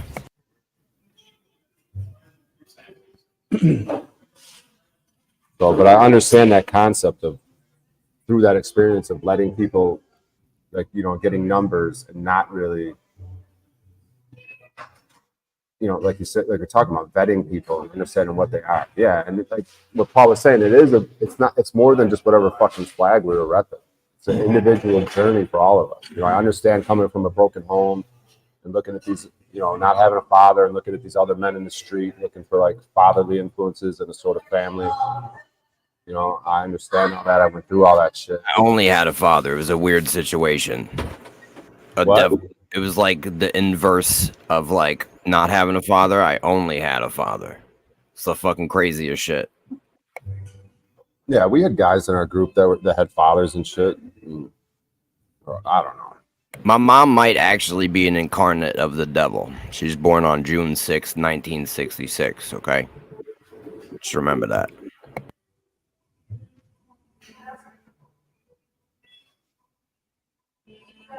Yeah, so, I mean, I understand this concept. But like I said, it's not so much about the flag you're repping, because it's all an individual thing. That's this whole life is. I mean, yeah, that's why I'm not trying to like promote my fucking animalistic past life as a criminal, but I'm just saying I was out there, right, putting myself at risk all the time for no reason. I was willing to die every day. You know what I mean? Like when you're out there with colors on in New York, right? Anyone else that has a similar, different color, you know what I mean? They might just try to kill you. And now a bitch motherfucker will put his colors in his pocket. You know what I mean? But I wouldn't put my colors in my pocket. I would never dare to put my colors in a pocket unless the cops were looking for us. That would be acceptable for me. You know what I mean? Brian O'Shea, you want to watch the Right to Travel video? I'm pretty sure I've played it here before, but the kid eating the mango. I don't know if you remember that, but it's one of my favorite videos when it comes to the free travel idea. Kid eating the mango is not ringing up. Not Pineal? No. Pineal doesn't leave the house. What's up with Pineal and always talking into the little microphone, bro?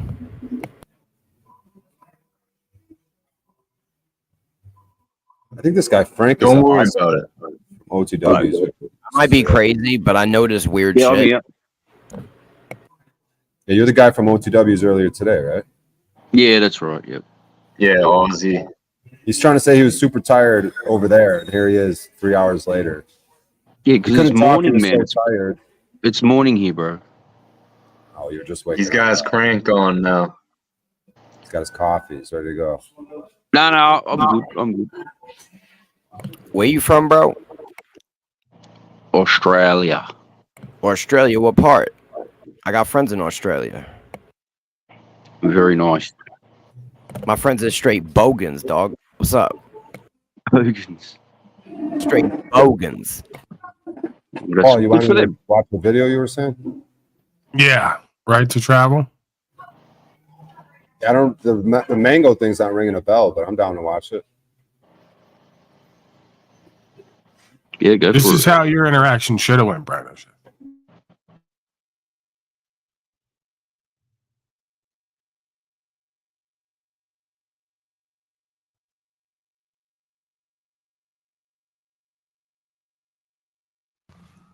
Here. Hold mine too. Hello, what's the emergency?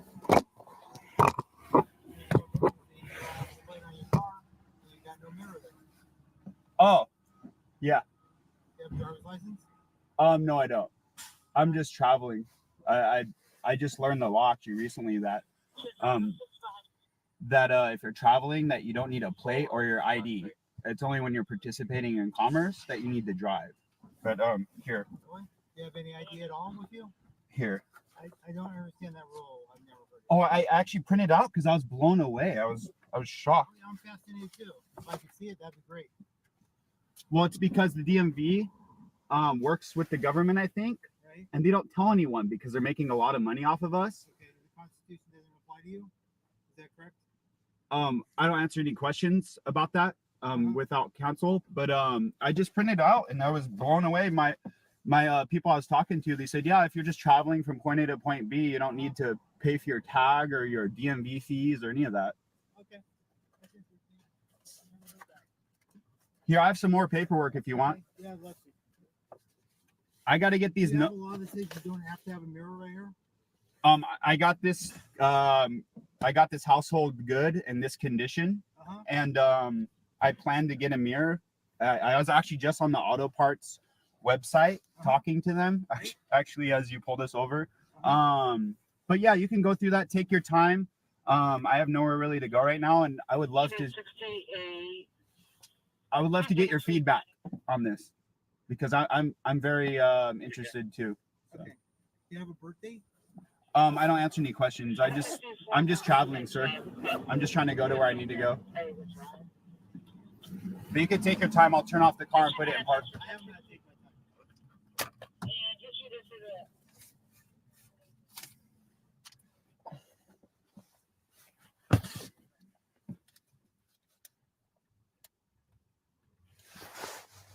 All right, I remember the mango boy now. You scared the film mode here. I'm just filming this too, just for my safety. Can I get your badge number and your name too, just for the Badge is 945. My name's right here. cool. All right. Rolling. Flexing my rights. That's all I'm doing. Brian, did you have printouts? I hope we're free to go. No. Do you see how the printouts disarm that cop? Your voice sounds so nervous. You're like, I'm hella nervous, bro. I can see that. I'm about to start crying. Well, at least we do have. Now, I might be crazy, and you might take me as I'm never going to ever be genuine. And then you're going to realize one day that I've been genuine the whole time. But here's the thing. If I do go to jail, I think if we had printouts, you got it. it would disarm the cops like this situation. At least we'd have something. We'll travel. You know what I mean? I'm willing to work on some shit if we could figure out what we need on these. Can you keep filming? I'll make the fucking things. I'll give them to you. I'll never ask you for anything. You know what I mean? You need to film good though, bro. This is going on YouTube, guys. If anyone is watching this, I'm very scared. I'm like a little shaky. Oh, just cool out. Not really shaky, but it's like I've been harassed by We haven't had police this my stuff whole life. notarized yet. Yeah. Just tell them we're waiting to get it notarized.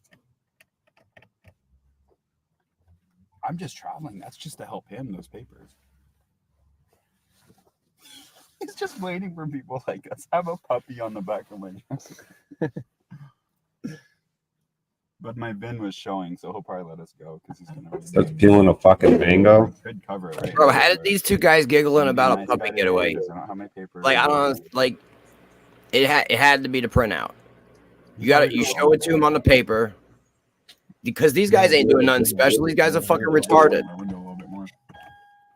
How did they even know they could do Yeah, this? it's the fact that you're retarded and genuine is the whole thing. I'm just saying, how did they even know they could do it? Pull it down a little bit. Who He taught started learning. He tells them everything. He's learning about it. He heard something. He believes in it. He's trying it out. I'm saying if more people had an easier way to learn about it and printouts. Yeah, I mean it's like this, We Are Change website that has a bunch of them all together. I've shown it here before, but in a way, the psychology is sound if you submit without submitting, right? If you say like he does, hey, I'm just another guy like you. Turns out we don't need any of this. Pretty crazy, huh? You want to take a look at this? It's like you're not challenging their authority. You're not challenging their masculinity. You're submitting without submitting, and you're making it his decision. His decision is going to be greatly influenced by what he's seeing there that he believes is credible. I feel you. My original idea was to give them a summons. You know what I mean? But you guys didn't like that. So well, it's not that I didn't like that. It's that are we doing the like bit on bit, or are you actually creating resolution and remedy? I really made it, and I edited it and I made you your own copy, and that was. No, I got that, but that's the bit on bit. The resolution and remedy is a different activity. If we work on that, I need a little input on your end because I don't know as much. I'm learning, you know what I mean? But I'm not going to be able to learn everything you know in fucking. When did I meet you? You know what I mean? Like a couple months ago. You know what I mean? I can't learn everything you know in a few months. So I need a little input, and I could put it in the format, and we can start writing fucking spiritual summons. Whatever. We could have the paperwork on the back. We could have the law, so we could have, or whatever it is. We could have the law so we can compare it, show them what the statute is, to educate the cops. It goes along with working with the cops, showing them that we're not just assholes. You know what I mean? We're actually doing them a favor, fighting for their freedom. Like, you got to flip it on them. Like, I'm not You do that one at a time. You do what you do, and then you present them with the information and let them make their decision, and then you take it up with the courts. I think they're less resistant if they understand that you're actually doing them a service and you're not just being a belligerent, like, asshole just to piss them off. Like, you know what I mean? Like, I can't explain it. In my head, it works out. But, like, if we explain it, like, look, you've got a problem too. This is for you too. Just because you're wearing the badge doesn't mean that one day you won't be, and you'll be subject to whatever's going on here. We're trying to help you have the most freedom, like you should. Yeah, most people don't take an idea when it's your idea. It has to be their idea for them to take it. So right, you're educating them without educating them. You're like, hey, I came across this. Look at all this. If you're saying it's not real, then we'll have the conversation. Maybe I'll go home. And, you're giving them he's giving him an opportunity to use his discretion to decide how credible this etymology and this case law and the rulings are. And, just the spirit of the law as far as pursuit of happiness and free travel. There's a wide berth there as far as what the choice is going to be, because obviously there's officer discretion. But I think that when you remove that resistance and that challenge from it, makes it a lot more likely that they're going to see you and what you're doing favorably. Yep.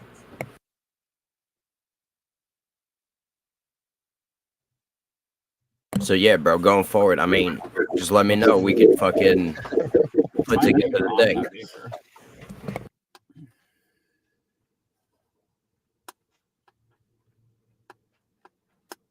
I'm not gonna go pay to register this and all that stuff. If I get booked, just like when it comes back. Zoom in on her.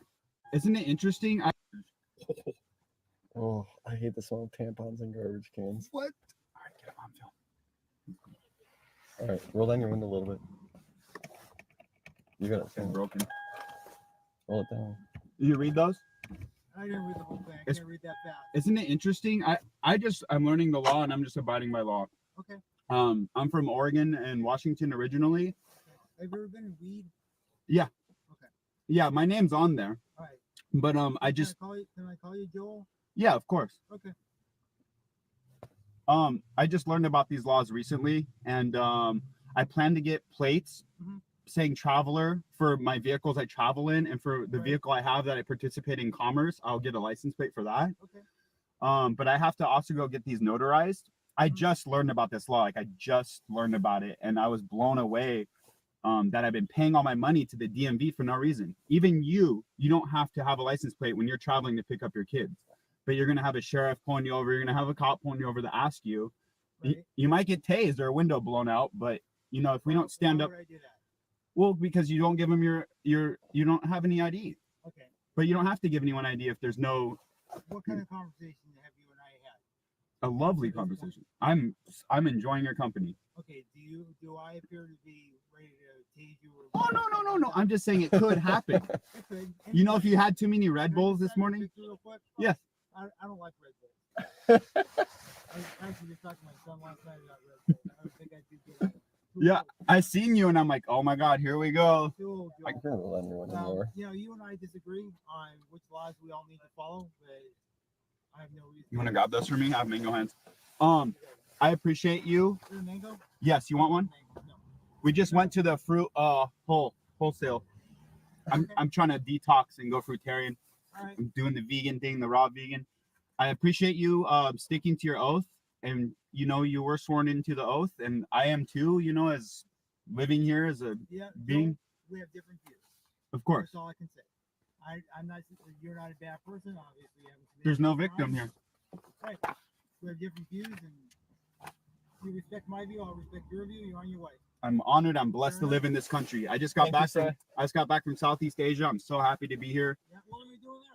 I was looking to move out of the U.S., but once I'm there with the monarchy, I'm like, I need to get the hell out of here and get back to the U.S. I still have some rights here, and it's very nice to have rights, you know? I'm planning on starting a thrift store here now, and, you know, hopefully it works out. What's that? Oh, we're going to go canvas this whole neighborhood and kind of just talk to people and, you know, talk about the thrift store I'm trying to start. And we buy people's junk sometimes and this and that, but yeah, look for garage sales and stuff, you know? Yeah. So if you get calls about a green Prius, you know it's me. Hey. I love you, man. Take care. Wow, bro. So it's Brian O'Shea and others. Christos, is that your brother? He handled that with I can relate because Pineal and I are out here eating mangoes like that, casually at all different times. So yeah, maybe he is related to us. No, I mean, I completely, like, that would be completely my style at this point, with me being new to this as well. I mean, that guy's a little too hippie organy for me, but whatever. It is what it is. He had a loving energy. He had a peaceful energy. That's the main points to pick up.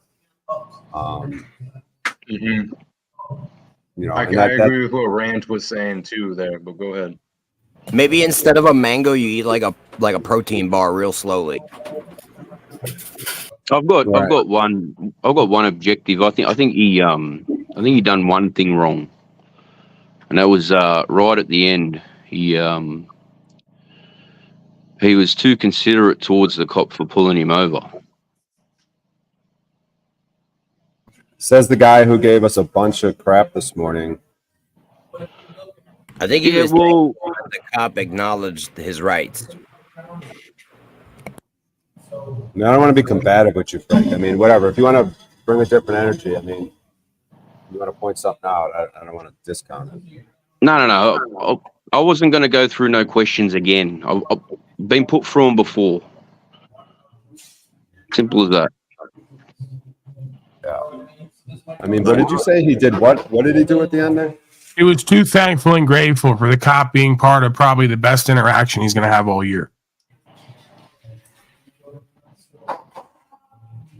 Yeah, I mean, he should have been more like righteously indignant and angry. He shouldn't have been pulled over to start off with, Paul. We know that. We're deeply in fascism.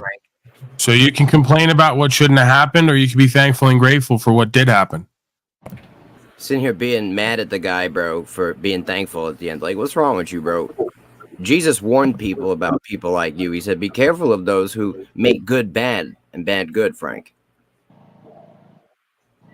Yeah, I would like to think I'm Mr. Gangster Southside O'Shea guy, but I'm probably more organy mango loving guy. You know, if the truth comes I just didn't agree with the end part there. I thought that, you know, you just be on your way. You know what I mean? Like, you've been let go, just go. Talking to police. I can only hope that 50 more people are pulled over and it goes that well, so we can undo this by showing everyone what it's supposed to be. Yeah, after all the good shit, Frank, could you have overlooked that one part? I mean, how many things? Definitely. I mean, yeah, 100%. Yeah. One thing that went right first, at least. I just thought I'd point it out and make it known. You know, like there's no problem with that. Seems like you're throwing shade, Frank. That's all it seemed like.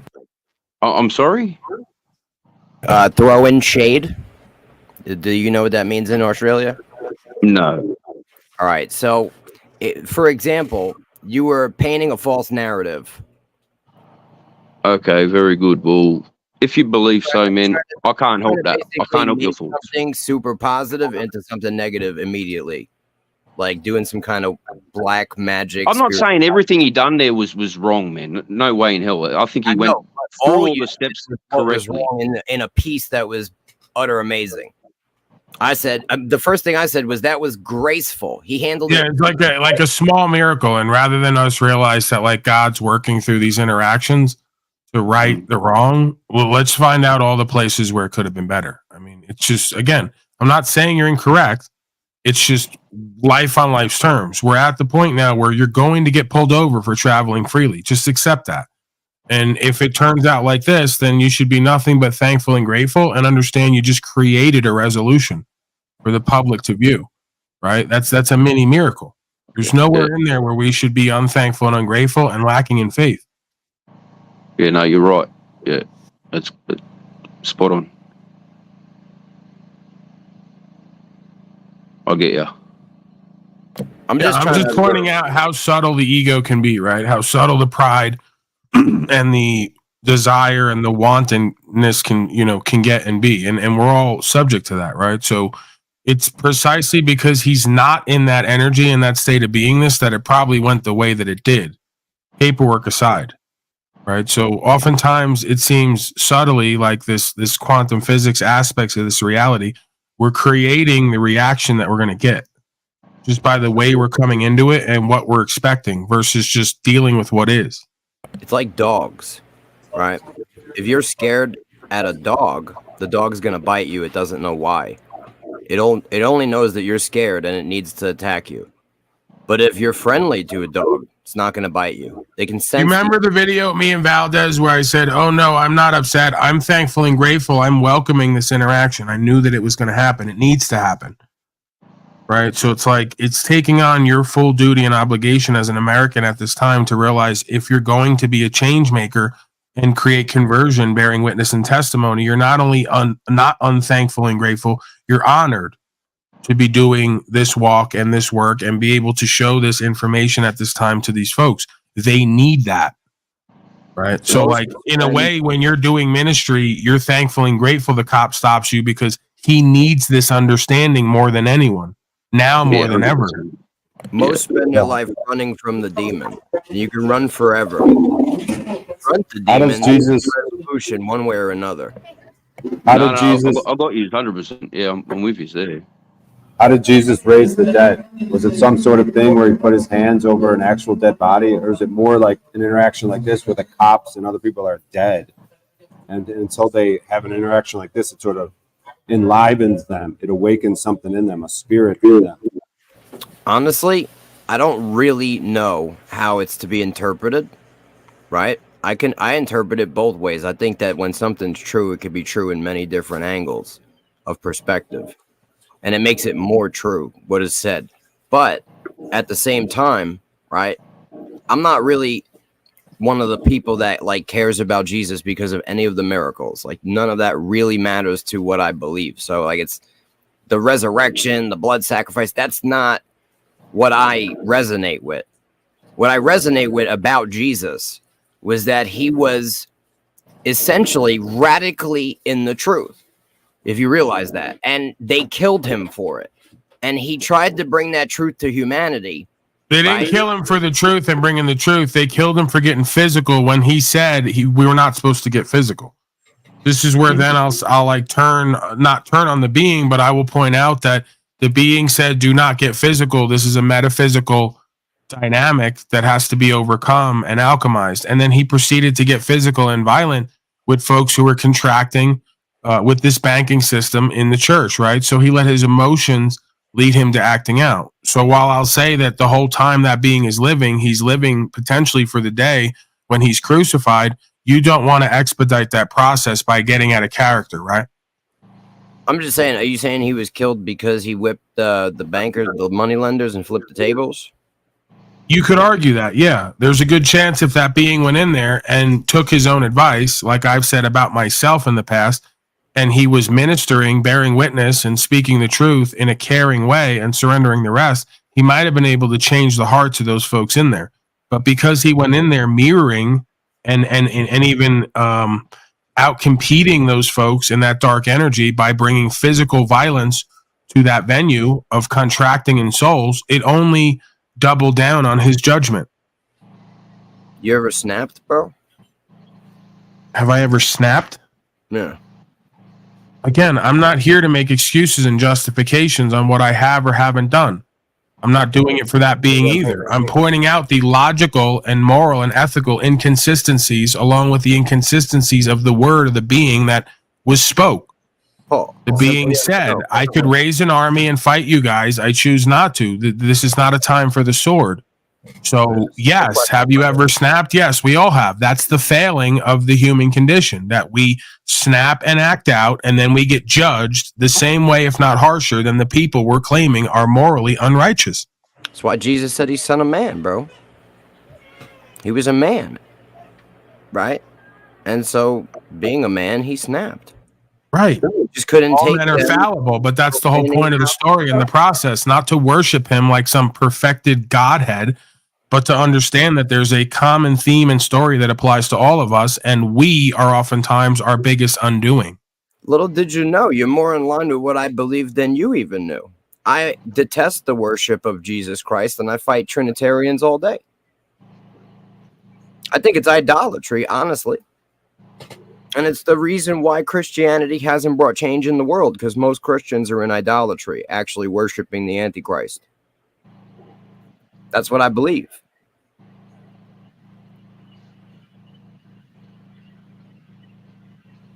You know what I mean? Sometimes it's hard to actually get to know people and what they believe when you're constantly in a digital combat sphere. You know what I mean? Yeah, and and I bring up the raising of the dead in a metaphor, and you latched onto it in a strange way. I agree with it. Yeah, but like, I believe the way that you're interpreting it is true, and I believe it can also be true in the fact that he may have raised dead bodies from the dead. You know what I mean? Like, I wouldn't put it past the possibility. Yeah, but we're not talking about creating Frankenstein here. We're talking about metaphors, people who are spiritually dead. They're just clueless. A lot of us can relate. They're just being, that's the quickening of the last 3-4 years. The awakening of the walking dead, like getting life back into you through understanding. I tried to explain, like, I think Jesus did a lot of things that were not just applicable in one dimension.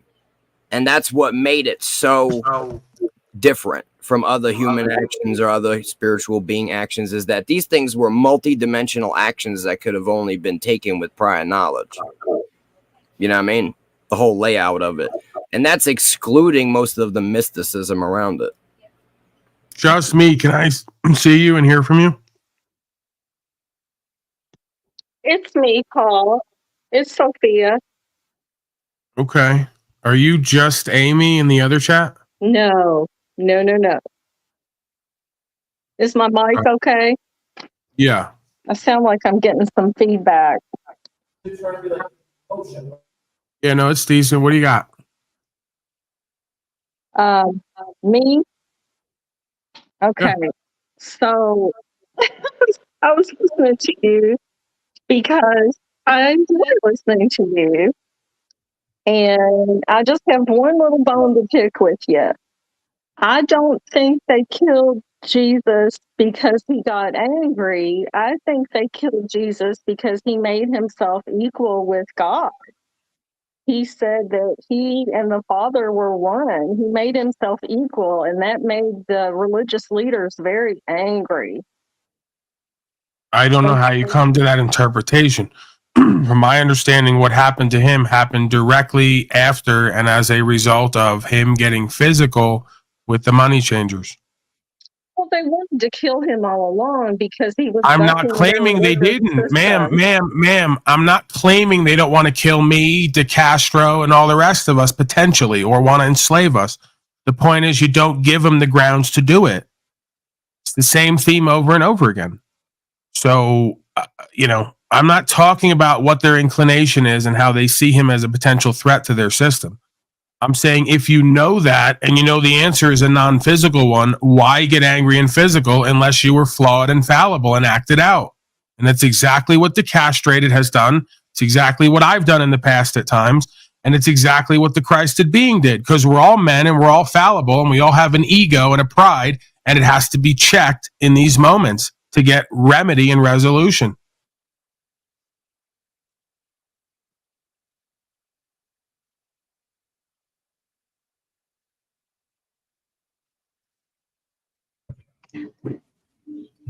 I've never really looked at it from that angle, knowing the whole story of Jesus and so on. So I appreciate, that being brought to the attention. Yeah, it's the same way as if I talked here, like Mr. Talcott, like we all do at times, about being loving and caring and peaceful, also acknowledging the animalistic traits of the body.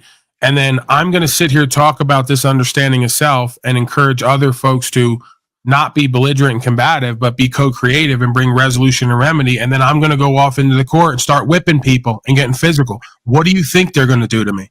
It's probably going to be the last time you hear from me. If not, it's going to be a while before you hear from me again, if at all. Yeah, they accused him of being God and justified killing him with it, but he never claimed to be God. Two people can't talk at once. Someone has to yield in that situation. I was just dropping. You were saying, Sophia? Well, there is such a thing as righteous indignation. I didn't say that there wasn't. When you take that to a physical realm and start acting on other people's physicality, you've missed the point of the message you're giving. I just think the purpose of Christ had a higher being than what any of us can understand, that we can. I don't know why you. I don't know where that presumption comes from. That's very dogmatic, culty like presumption. It comes from my life experience and what I know that God has done for me. I don't know at all how what God has done for you translates to Jesus Christ, the supposed Son, who's also a man who was sent by himself to be sacrificed back to himself for himself. I don't know what any of that has to do. I don't know where the connections come from that. I believe I do know. It's from the cult and the dogma. I can't entertain that because you can't logically explain it. And even your anecdotal accounts of God have, even the anecdotal accounts of God from folks who do this can't fit Jesus into the equation. I agree that Jesus is not God, the Father.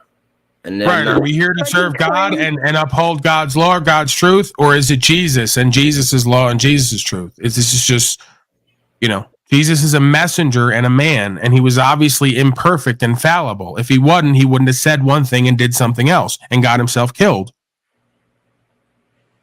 Yeah, there was purpose in his death. There was purpose. Again, there's purpose in everybody's life and death, you could argue, especially if they're living a full life and upholding God's law. The presumption is there wouldn't be purpose in my death if I was put to death or in prison for doing what was true and what's right. No, that's what makes his story relatable to all of us. There was mad purpose in Jesus' death. His story is what caused the majority of people to, have the character that they have. Well, I appreciate you saying that. Who said that? That's me. Oh, well, who are you on the screen? I. Oh, okay. I see you. So I have to agree with that because I had to hit rock bottom. And when you hit rock bottom, the only place to go is up. And I didn't do it by myself. I did it with my faith. And I just happened to go through Jesus Christ. Not everybody does that, and I respect that. And I resonate with Paul when he talks about that creational force. For me, it just happens to be through Jesus Christ. And that's I know, Sophia, journey. we've been over this for over a year and a half. You have a dogma and a cult that you adhere to, not because you have any firsthand experience or reason, because you have a feeling attached to an idea. You're wrong. I'm not wrong. You cannot explain to me. I agree to all the statements you just made up until when I happened to get to faith through Jesus Christ. Okay, that's the path that you took. But again, it's like saying I was at rock bottom, which many folks have said. Paul Unslaved, through his facilitation and his ministry, helped me to get back to a strong faith. Does that make me the God of creation? No. Does that make me anything different, special, unique than any other being of conscience and awareness? No. Look at it this way, right? There were beings before Christ, right, that were good and righteous in the eyes of God. I don't hate Jesus. Oh my God. All the Jesus freak cult tards are now going to come out of the woodwork. I do the majority of what I do the majority. Oh my God. You guys. They don't get it. I can't even have the scent of you folks around here because the rest of them come in and start their projections. How are you going to tell someone, Grant, please? How are you going to tell someone, Grant, please? I don't need your help. What the fuck gave you the idea that I need your help in this life or on this broadcast? Okay. So, especially talking over me, man, that doesn't help me. That hinders me. I was trying to talk with you. How is someone going to tell me I hate Jesus when I'm more Christ-like than you have ever been, if we want to do the comparative, egotistical, prideful game? That's you. Truck body, cuck body outline. You don't care about truth and principles and values. You don't care about rights and freedoms. You don't care about God's law, universal law, and applying it and getting remedy and resolution. Why would you make a dumb claim and make yourself look like more of a fool saying, I hate Jesus? No, it's because I love the character of Jesus and the truth he stood for that I will not idol worship him. If you love me, you will do the same. More importantly, if you love yourself and the truth, you'll do the same. Because I don't believe that being was there to be idol worshipped as a god. There's nothing in the scripture that indicates that other than 2 cherry-picked scriptures that I will guarantee every religitard will spit out of their mouth. And I'm done with your crap. So if you want to continue to live the way you have, do it. I don't come to your house or your job and knock the French fries out of your hand. Please don't come here and try to alter what it is I do or my perspective, because I didn't ask for it. And the majority of you folks are so predictable and in your foolishness that it's laughable that you would even come here and try to argue with me over the facts or the historicity. I find it to be a glaring, emblematic example of the majority of folks' ignorance and arrogance in that ignorance. That somehow, some way, they have more answers and information than someone who's put their whole life into this, living it and looking at it. While you folks go to and from work, pay your slave tax, and listen to policy, statute, and code and do fascism. It's beyond laughable. Greetings, cosmic person. How are you? I'm good. How are you? I'm blessed. I have to keep reminding myself of that. Uh-huh.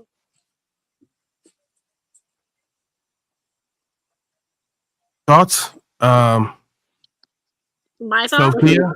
Oh. Yeah, you can give your thoughts, but I was kind of talking at Sophia. I was attempting to talk to her. It usually winds up talking at her. Yeah, go ahead, Sophia. It makes sense.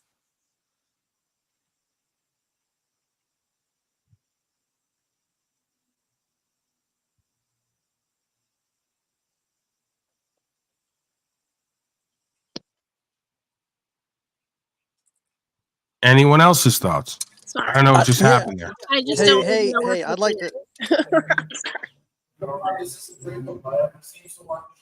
Sophia, if you're talking, we can't hear you. I just don't even know which one is her or whatever. I was just trying to let her talk. Yeah, I want to add something. What up, everybody? I think the big disconnect is that when people read these books in the regular old literacy of reading them, right, or just how they read, they go, well, see, he said we're supposed to do this, and it's like, well, that's one way, that's one perspective. Another perspective is him saying do the same thing, right? Talking about an I am consciousness, not saying I am, guys, it's me over here, I'm the guy, me. He's referring to the I am consciousness. Right. You got a guy who comes through here, says, this is how we live. Watch me. You can do it too. And they conclude from that, we're supposed to worship the motherfucker. Right. I'm confused. Yeah. I never stood on any of that, bro. Well, I stood on it for years. I grew up around that, but I started having more of an objective mindset as time went forward. And I do see it very different now. So it's like if you mention the name Jesus, bro, you get put in a category with like a lot. And I understand that. You know what I mean? But like, if you let me elaborate on things, you'll get a better understanding on where I'm at. I did a lot of studying myself, Paul. Again, I don't know. Are you doing this thing now at me where you're going to equalize with me on my broadcast as if I'm saying you haven't studied? I take preference here when it comes to speaking. If you want to speak all the things you know and your perspective, then go do a broadcast. Don't come to mine to do it, especially when it's talking while I'm talking. So you don't. I'm totally. You're doing it now. I'm totally open to everyone sharing whatever it is they believe they have to offer. I'm just not going to do it from a competitive space. I'm not going to fight for airtime and direction on a broadcast I've created. It's ridiculous. You want to raise my hand or something? No, I just want you to stop being a douche. I'm not trying to be. I know, you're just that way. You got to work on it. I agree. I was interested in what the young lady had to say. It's Soph Bodice. It's Sophia Bot. You shall be assimilated. Maybe get rid of the other two that aren't lit up. Then maybe it won't robot. Yeah, I just brought it in just to show this is the regular thing with her. Is the equipment is faulty, the understanding is faulty. It's a pattern of behavior, right? It's a thematic. You know, every time she comes in here, there's 4 iterations of her because her equipment is faulty. I mean, is it always a coincidence that folks like thoughts, emotions, actions, and life are faulty and their equipment is faulty and their understanding is faulty? Is it a holographic coincidence is what I'm asking? Or is it more likely that we see overlaying connections in who and what we are and everything that extends off of us? I'm just asking questions. It's like the people you meet that go, oh my God, I'm always in drama. Oh my God, you should have seen so many bad things happen to me. And I go, is it happening for you? And you think it's happening to you because you're calling in who and what you are? Just asking a question. Because I don't have that experience. So when other folks constantly have that experience, I have to contend or conclude it's a product of their beingness. So it probably carries over into everything they do and everything they are. And it has to be looked at. I contend faith in truth is superior to faith in Jesus.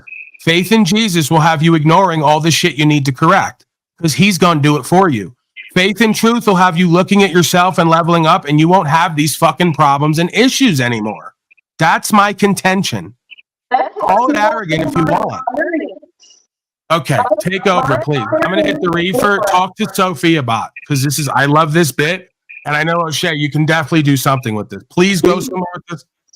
My experience has been different. Sophia's Legion. There's more than one One thing Sophia. that I can say for sure, God or the creational force, whatever you want to call it, is being talked about. And that, to me, is very important, especially the way the world is. Because if you're not connected to that, you don't have a hope for I nothing. can't understand you, Sophia. Get rid of the other two of you. I don't know why there's 2 of me there either. Like There's I 3 said, of you. my It's a phone is trinity. not a great phone. I'm sorry. There's a trinity of you. There's 3 of you. Good grief. And you're roboting. Let me go out and try to come out. You can make this shit up. I want to listen. I want to hear what that young lady has to say. You're the Mother, the Daughter, and the Holy Spirit. There's 3 of you. Good grief. May I ask Sophia a question? Sure. My question is, though, were you raised with Jesus, like as a child? When I was a very young child, I had no knowing Sophia, of do you God. care I that didn't it's like have a any hall of mirrors? definition for it. I didn't have any names for it because I was a child. I just knew that there was something with me that was greater than me, but was also within me. Sophia. Doesn't the Christed being who you're worshiping incorrectly say you must become like a child again to get in the kingdom of heaven? I knew God when I was a child. That means stop naming it. That means stop with the egoic projection. Stop putting a name and a characterization on God, this God in quotes. But I'm It saying, demeans were it. your parents raised you with Jesus? I'm saying, like, who introduced Jesus to you, and at what age was this? That's my question,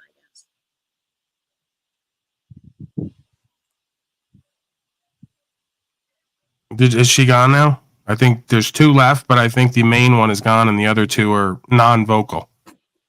Those are 2 non-vocal personalities. Can I answer for them? Yeah, you're really dying to talk, so go ahead. I just wanted to say one thing, yo. What if I could convince you, right, that the faith in the truth is the same thing as the faith in Jesus? I don't disagree with that to an extent. So I don't disagree with what you said either, Paul. The faith in the truth, right? It can't supersede Jesus, though, because it is Jesus. I'm just saying that I don't think that if you're not believing in Jesus, that you're not able to carry the same frequency that's necessary for us to be our best selves as humans and overcome what, the system is. Right. That's a frequency and an energy. That's not a personification. I don't think it needs to be Jesus or Buddha or anything actually specific. It's just more like a frequency of love, and you can call it what you want. And I'm not saying that Jesus was not a real person and that his story wasn't great and that he can't help you be like that. He's not an evolutionary pioneer and that we shouldn't strive to be Christ-like. But I'm just saying that I don't think if you're Muslim and you're an amazing person that you're not going to heaven and you're going to just go to hell. Like, I don't believe any of that is what I'm saying. I agree with you also. I think if someone's a good person by moral standards, they're actually a good person, right? And they live off in the desert and they don't know about Jesus. They do something else. They're just a good person though, right? I think they're still going to go to God. Right. No, you can't have God without Jesus. There's another one down there in the chat. All the ones who hate the Lord. But you're the coward. Doesn't the script? Thank you, Rant. You're the coward who the scripture says the righteous are bold as a lion, the wicked flee when none pursue. So if you really were strong in your faith, you'd come up here and you'd testify to it. You won't because you're a coward and you don't even believe in the Jesus you claim to believe on. Who? Person in chat, Rant. Oh, I'm Try sorry. to keep up. I know you're very self-centered today. You're very about you today and what you want. You're right. I'm focused in the laser focus. I gotta diversify a little bit. You're in this thing of like, I'm going to criticize you. So you're like hyper aware. And then I wind up criticizing you. Just let go lightly, hold on tightly. That's you. Go Talcott on it if you have to. Bro, it's me. It's you. Yo, just real quick, I wanted to say, Cosmic, you look very pretty and your hair looks very nice today. And if ain't nobody else gonna say something, I'm gonna say something. Yeah, the reason that some of us are not going to say that is because we're aware that her and many other women have this background with constantly being hit on by inauthentic corporate males. And if I'm going to do that, I'm going to do that at like my leisure when I feel it's appropriate. I'm not going to do it to pad her false self-ego. She's probably had too much of that. What about my amazing personality? No. Right. It's always like how hot she is because they're ready to bang her. Okay, we get that. And then where are we going to take that? That's going to be my question for every man who's going to. No. Every time she comes on here, I get this crap and I'm tired of it. Cosmic, I love your butthole eyes. It makes me smile. Paul, in my defense, I didn't know any of that. So. Or I'm hoping I misheard you. There is no defense, sir. I'm just saying, like, again, I'm not acting like I'm not one of the horniest, most animalistic beings on the lowest level.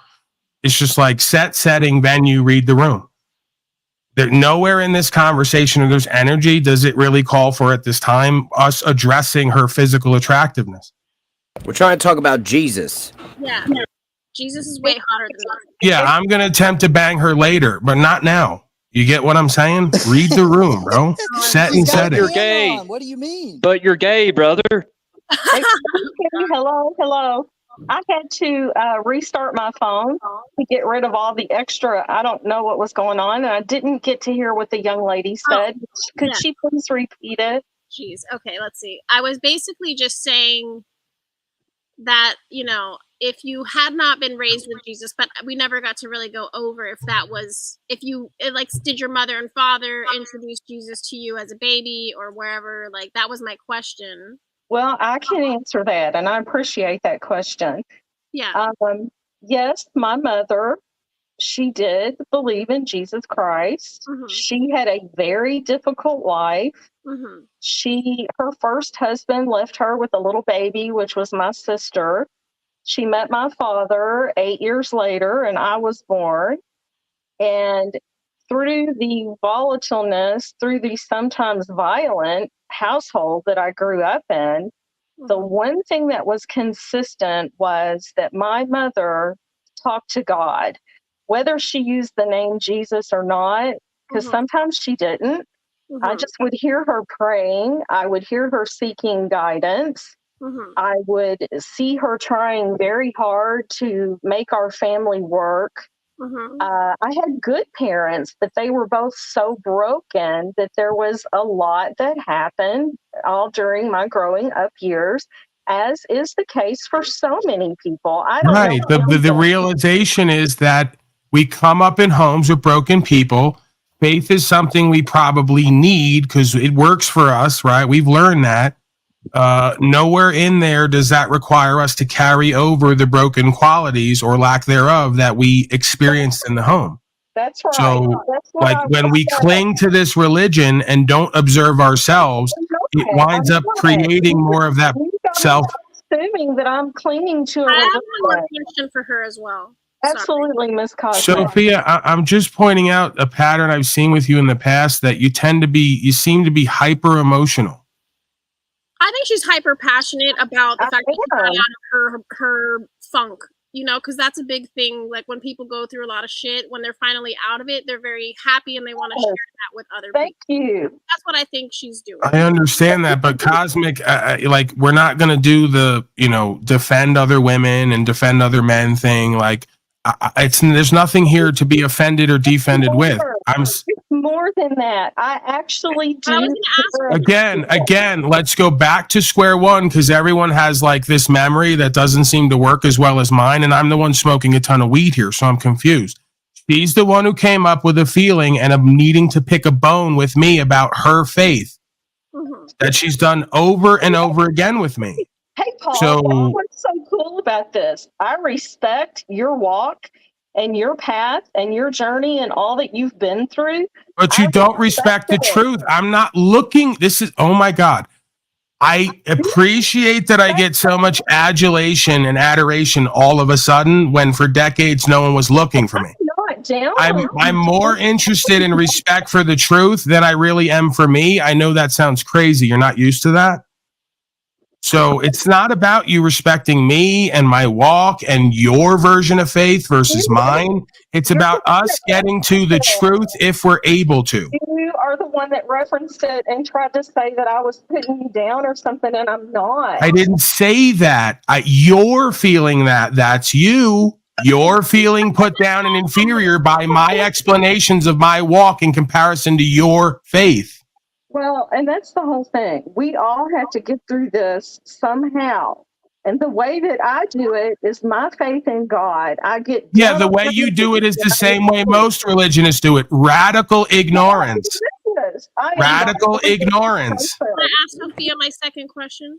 Please. Sure, go ahead. My second question to you, Sophia, was there a time when you were in your funk that you turned away from God or Jesus? Yes. Right? Yes, ma'am. I resonate with your story. Yes, ma'am, I sure did. Yes. About a year ago, before when I first came to YouTube, I was ready to off myself. And most people know that.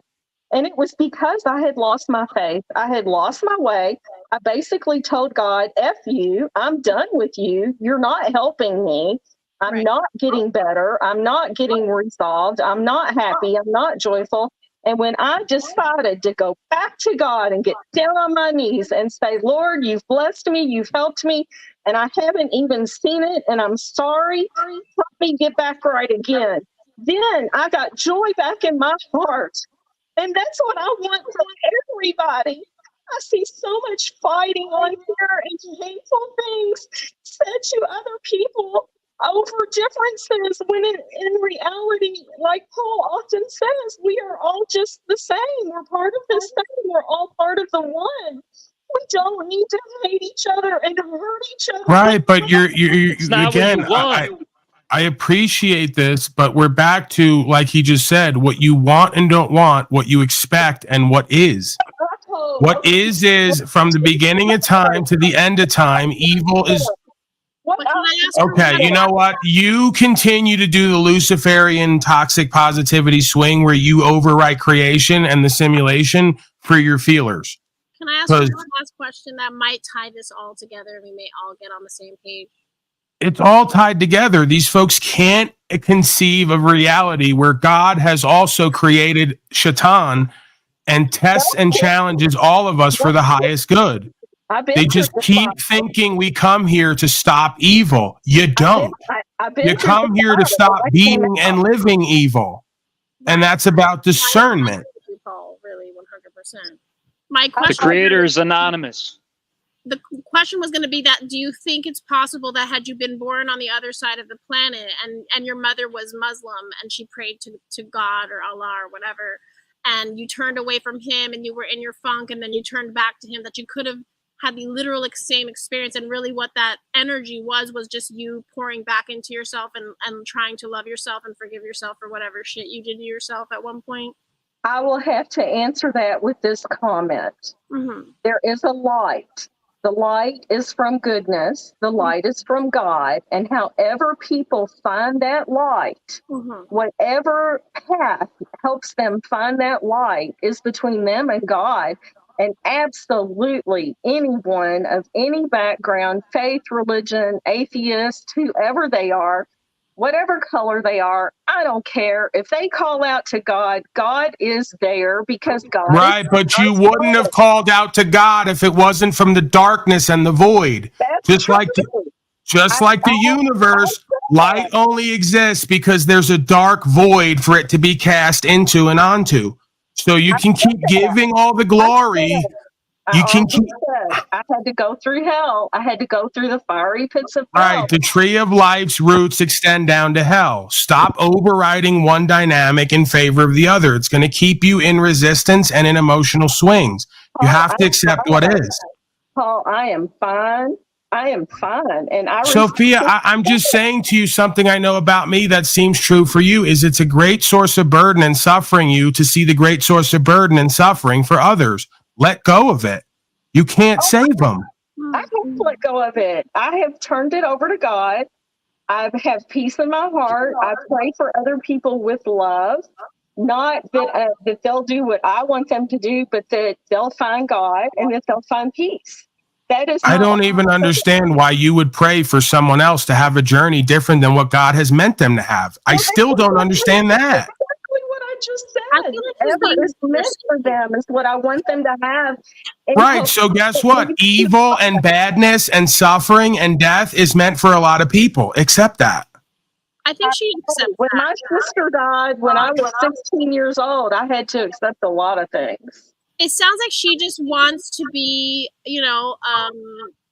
an evangelist in a sense, and she doesn't mind putting herself out there. A lot of people don't want to talk about religion. It's taboo. They don't want to be judged. She's brave enough to come forward with her story, and I think she's just trying to share her love and light in the capacity that she's able and tell her story. And she's hoping that if someone's having a deep, dark thought about ending their life, that she can attest to what her story is and maybe help someone live another day. Like, that's what I get out of it. But Thank you, Miss Cosmic. That is exactly what all I'm trying to say. I'm not trying to force any religion.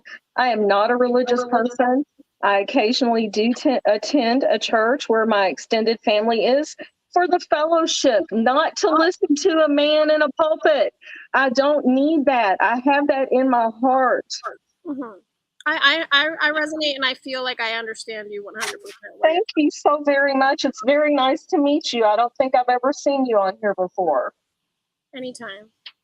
Sophia, what is the being safe part? Is that a triggering thing, or is that something you're believing? Excuse me, ask that again, please. It says being safe under your name.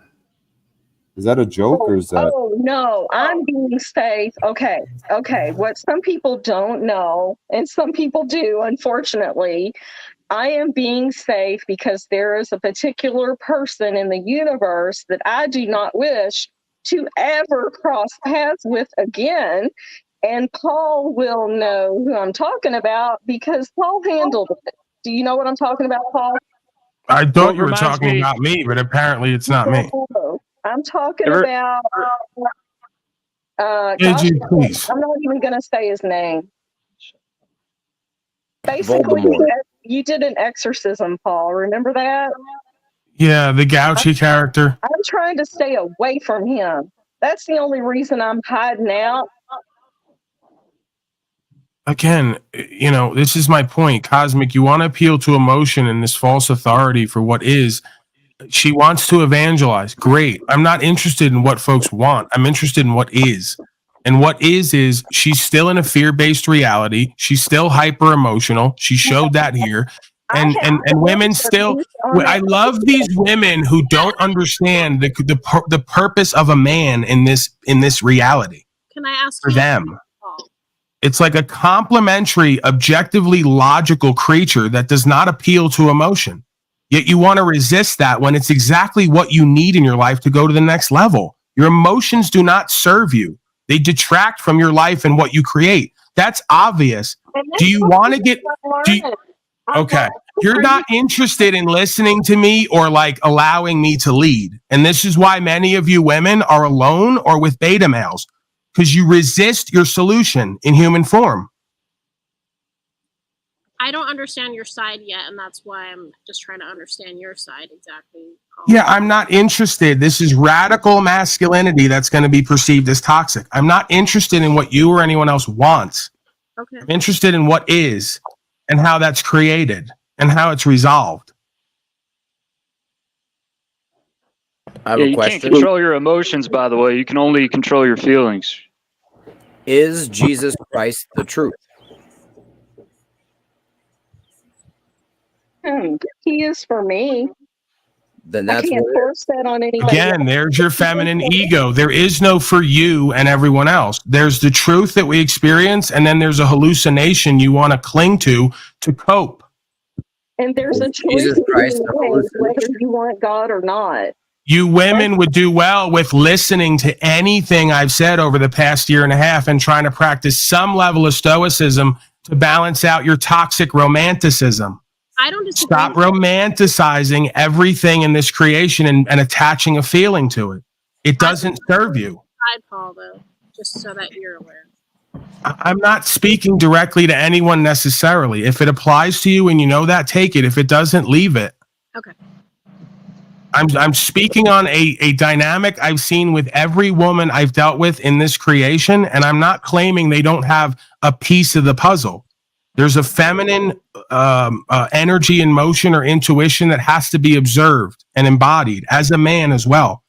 That has nothing to do with energy and motion that's constantly misdirected to one's own detriment. And when I look at these women and ask them, give me an account of your dating history and your career and all the rest of it, one thematic is clear. Their feelings regularly deceive them and mislead them. That's the purpose of having an objectively logical man or masculine aspect of yourself or in your life, to help you to lead yourself where you need to go, not where you want to go or where your feelers convince you want to be, because it's not what's necessary. That's why Jesus Christ is described as a bridegroom. That's the point of husbandry. The word is husband for a reason, like animal husbandry. You have to almost break a woman of her goofy appeal to her emotion and false authority so she can do what she needs to do to benefit not only her, but the collective. It's the same process a man has to go through to come of age. You know what it's built off of? Rejection, something most women are not familiar with. That's a man's world. Rant, give me a break, man. I'm trying to tell you something that's I know you're trying to tell me shit while I'm talking to them and trying to bring resolution. You're chattering over my shoulder. You don't know what I was going to say. Are you saying that her and I have never been rejected because we're women, though, or am I misunderstanding? I didn't necessarily say never. I say you folks are more apt to come up with a bunch of coping mechanisms and reasons that are not in line with the reason why it happened. A man is rejected and told why. Then he goes back, maybe for years, to correct himself, to get it right. If he does it at all. Most men are not men, so you can't call everyone with a penis that. Mm-hmm. Women don't know that world. They just move on and go get someone or something else that they can have their way with.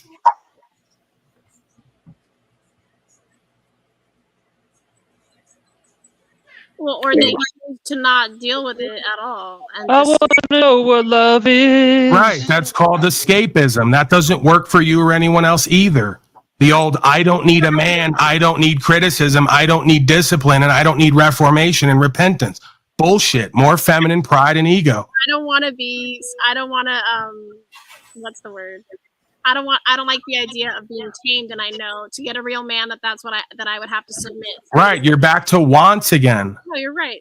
There is no real woman out there who's out of her ego that doesn't want or need a man that can show her where humbleness and humility could benefit her, as long as he's willing to hold himself to the same standard and not be hypocritical.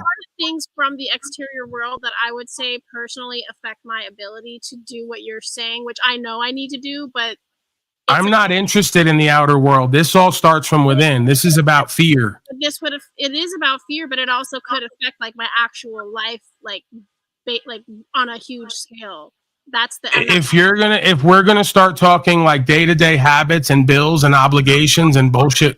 Bills. I'm just saying, like, my rights were violated. So if I want to go be with a man who exercises his Second Amendment, I can land in jail for many years just for being around that person, which sucks. Like, maybe I'm interested in being with a guy who wants to exercise that. I think it's sexy. I think I like that. But then if I put myself there because they put this label on me and I get pulled over one day with him and he's got his shit in the glove box, which is perfectly fine for him because his rights weren't violated. Now I'm going to be... We're doing the what if game 3 levels in. But I'm just saying, then I lose 10 years of my life. So what do I do? That's the presumption. The presumption is that whatever you heard that someone used to keep you reined in, right, the state of and their actors, you presume that that's the reality that's going to take place. I don't make those presumptions. Okay. There's no reason to presume that if somebody who you're with has a gun and it's lawful and you're in the area, that you're going to go to prison for 10 years. I have no reason to believe that.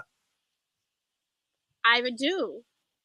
And there's nothing stopping you from doing the proper paperwork and correcting the record and having that status changed to where that's no longer an issue. It's on my list of things to do. So it's on your list of things to do. So how long is that list of things to do? I'd love to get to that list. Cool. So I correct my thoughts, correct my emotions, correct my actions and inactions, correct my status, correct my dating history. Yeah, that's on the long list that goes behind what you're going to do for a paycheck. And in order first so that I can live my day-to-day life and not be dependent on any man and just be myself and be able to work and make a again living. Your presumption is that by you getting enough fiat notes that you're not going to have to be interdependent with or on a man. That's not how life works. I'm saying you wouldn't be here today if that's how life worked. I am a man, of course. No.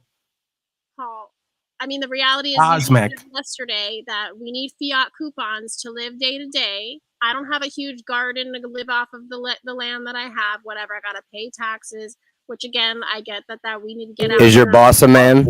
Is my boss a man? I don't have a boss right now, and it will be. Well, actually, I'll be an independent contractor when I finally pass my exam. The reality of this is that it's an inclusive statement for all of us. Here's where we do the we.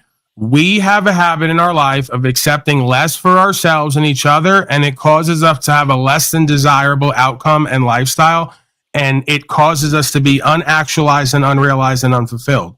Make of that what you will. That's what I've noticed about me. If it applies to you, then it does. If it doesn't, then it doesn't. But again, the long list of things to do is usually by a procrastinating person who I know that about me. There's a long list of things that I have had to do or still have to do that I may not get to because I procrastinate. So by being real and understanding that about myself, maybe it'll mitigate the negative effects of that, right? So again, it's not about excuses and justifications. We all know what we need to do and not do, and we all know that we're slacking or not. Sure. So then it just comes about what are we going to do next? How are we going to appropriate our time, energy, attention, and get a different result or not? And then we can't complain. Right. I agree with you. I got to thank a couple people here. Joshua was doing his bit with the faces and the whole thing. I'm okay with that. Rob G said, for great message today without shaming, labeling.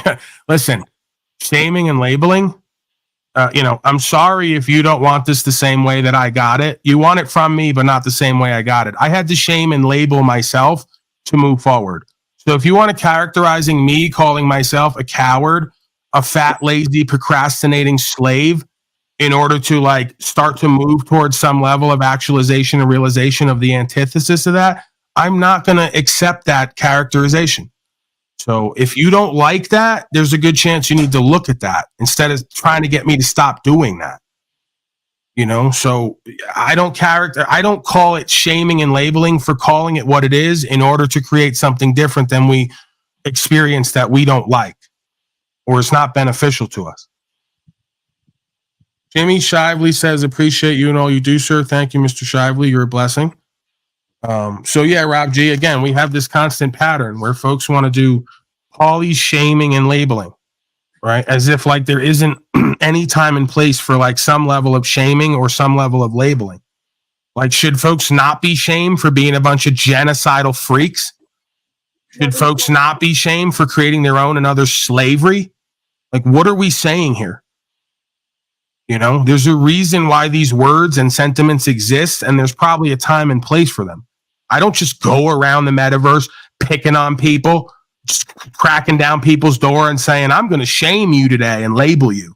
I go, no, you come into my house, you say all this nonsense, I get to the root of your consciousness, and then I tell you, do you want to be better and do better and have better or be what you say you are, or do you want to keep living a lie? You want to call that shaming and labeling? Well, then that's all I'm about, 24/7, 365. When I'm not fucking, I guess. It's pretty much all I'm about. When I'm not at rest and I'm not fucking, that's what I'm about. Because I have to be, for me, right? That's what works for me. If it doesn't work for you, well, then don't be here and don't subject yourself to it. Go ahead. Paul, I'm sorry being mean to you lately. Don't be sorry. You've done nothing to be sorry for. Let all that bullshit go. I'm going to let it all out. Yeah, you've done nothing to be sorry for. You'll know it. If something comes up that I think you should be sorry for, you'll know it. Yeah. I'm sorry for you, but I'm not going to get into that discussion. I've already had a long day. You guys are cool. Yeah, like Joshua, I'm sorry that, you know, you were born into a world full of like incompetent, incapable slaves who don't know how to manage their own affairs and constantly project onto others, including their children, and subject them to heinous conditions while making excuses and justifications. Like, I'm sorry for you, right? You don't need to be sorry to me. You haven't done anything to me. No. People have done things to you that hopefully by being here, you'll start to see as done for you so you can do better than them, right? And be better than them in life. Yeah. Have you told him that? I just I have to go. I just wanted to thank you for letting me come up, and it was a pleasure to meet you, Miss Cosmic. Thanks, same to you. You know, the thing about it is I'm okay within myself, and if people want to laugh at me and make fun of me and feel better about themselves because they think I'm in the wrong or I have problems, they can do that. It doesn't bother me. And thank you so much. And Now, you're clear that I'm not doing that, right? And I'm not promoting that? No, you're not. But some of the people that like to chitter chatter in your chat box, they absolutely hate me. And I'm okay with that. Yeah, but that's the thing. Somebody else. But the thing is we have to go beyond this. This is a projection deception, in my opinion. None of these folks hate you. They're not willing to be kind and nice. They're not willing to be kind and nice because they believe that you're confused and they would be doing you a disservice. So they're being radically authentic and unkind and unnice with what they see as the truth. And maybe that's a lesson I need to learn. Sophia, just let me finish. I know I've been cutting you off and it's not fair in a sense, but what are you going to do, right? I'm an asshole. No, you're not. You've been great. So they don't hate you. If anything, this is their kind of twisted, jester, clown-like way of trying to help you. So if you don't see value in what they're saying, then just ignore it. I don't think anyone here has any actual hate for you. If anything, they care about you. They're just, it makes them uncomfortable to have to care about you and also be nice and kind and polite to you when they feel there's a truth you're missing. Then that is very authentic and genuine, and I will respect that. And I'll learn from it. Thank you. Yeah, it is, but it isn't, because they probably could just speak directly to you and say, this is where we think you're missing the mark. This is where you could do better. They're not doing that. So it's like very authentic, inauthentic. That's okay. and that's the thing. Like, I'm at a place of peace and I'm going to stay there. And then if the next thing comes up in life, as it does, I have more tools on my tool belt to fight it with, and I'll get through it just like I've got through other things. Yeah, or just stop fighting, right? There is no part of this journey really that requires an active fight. Exactly. Like, just let God be God, and I'll do the best I can, and let him help me when I can no longer do anything, because there is a point in time that God has to take over, and I've done all I can do. But we do have to do our part. I'm just going to say that. There are some people who think they don't have to do nothing, and we do have to do our part, in my opinion. Yeah, I think that you would do well with dropping all of the some people and the we and the others and just focusing on you, what you can do and can't do, and then just exist as much as possible at peace. Right? Exactly. And I appreciate that. And I'm thankful every day. And believe it or not, like what Wizard used to say, I actually do love you guys. I actually do pray for all of the people that I've met on YouTube. And it matters to me. It matters to me what's going on in your lives when you have hardships and you have difficult times, because there's a lot of fun and playing and games and jibbing and jabbing and back and forth and, you know, harassing each other out of fun or whatever. But at the end of the day, everybody's got to try to lay their head down with peace at night. And if they can't find that, I feel sorry for them, and I just hope it gets better. So again, I'm talking too much. I'm going to step down because I do have to get back to my work. But thank you so much for letting me be a part. I appreciate it. All right, Sophia. God bless you. Take Appreciate care. you. Bye-bye. All right. So, yeah, I mean, the bottom line is, again, I go back to the Tao for these kind of times to illuminate an idea. Hope is as hollow as fear. It's the fear that puts you in a need to hope. And then it's the lack of your hope and desires being fulfilled that puts you back into fear. If you're in true faith, it doesn't require hope, and fear is not part of the equation, right? It's like the fear is the prerequisite to drive you toward faith. With faith, hope and hopelessness don't matter. Because again, beyond the material world is the immaterial. What matters only matters in a material form. The immaterial metaphysical sense, none of it matters. So how do you reconcile that paradox, right? That's right. I fucking hate that lady. You probably hate yourself. Nah, it was a joke. We're talking about hate. Come on, tough crowd. Same thing. Too soon. Hopefully she heard the second part if she was just tuning out. Yeah, I think that a lot of this comes out of this sort of mischievous streak, comes out of the resentment that we develop from loving people who are overly emotional and draining. Like, it's very difficult to love and have care for and invest in folks who are deluded and disempowered at times and are kind of hypersensitive and hyper emotional and require so much from others or the world, right? They're needy, you know? So I think that this is a lot of folks kind of, you know, innate reaction or response because they pick up on that energy of someone who's a bit too needy, a bit too codependent, a bit too desirous, and someone who's has the affect as if they're constantly in suffering. You know, it's a draining energy. It's not nourishing. It's not enriching. So Yeah, there's a caliber, and when you see somebody on a low caliber, kind of out of pocket, you're like, oh, what the fuck? Right, but this is where then it becomes kind of our opportunity to just remind these folks that they can let go, right? That their aspect of love doesn't require the neediness, the desire, the codependency, the entitlement, you know, the parasitic relationship to each other. So yeah, I think there's always an opportunity for us to help to restore that being if we can apply the proper remedy, right? Rather than just kind of react to what that intuition represents.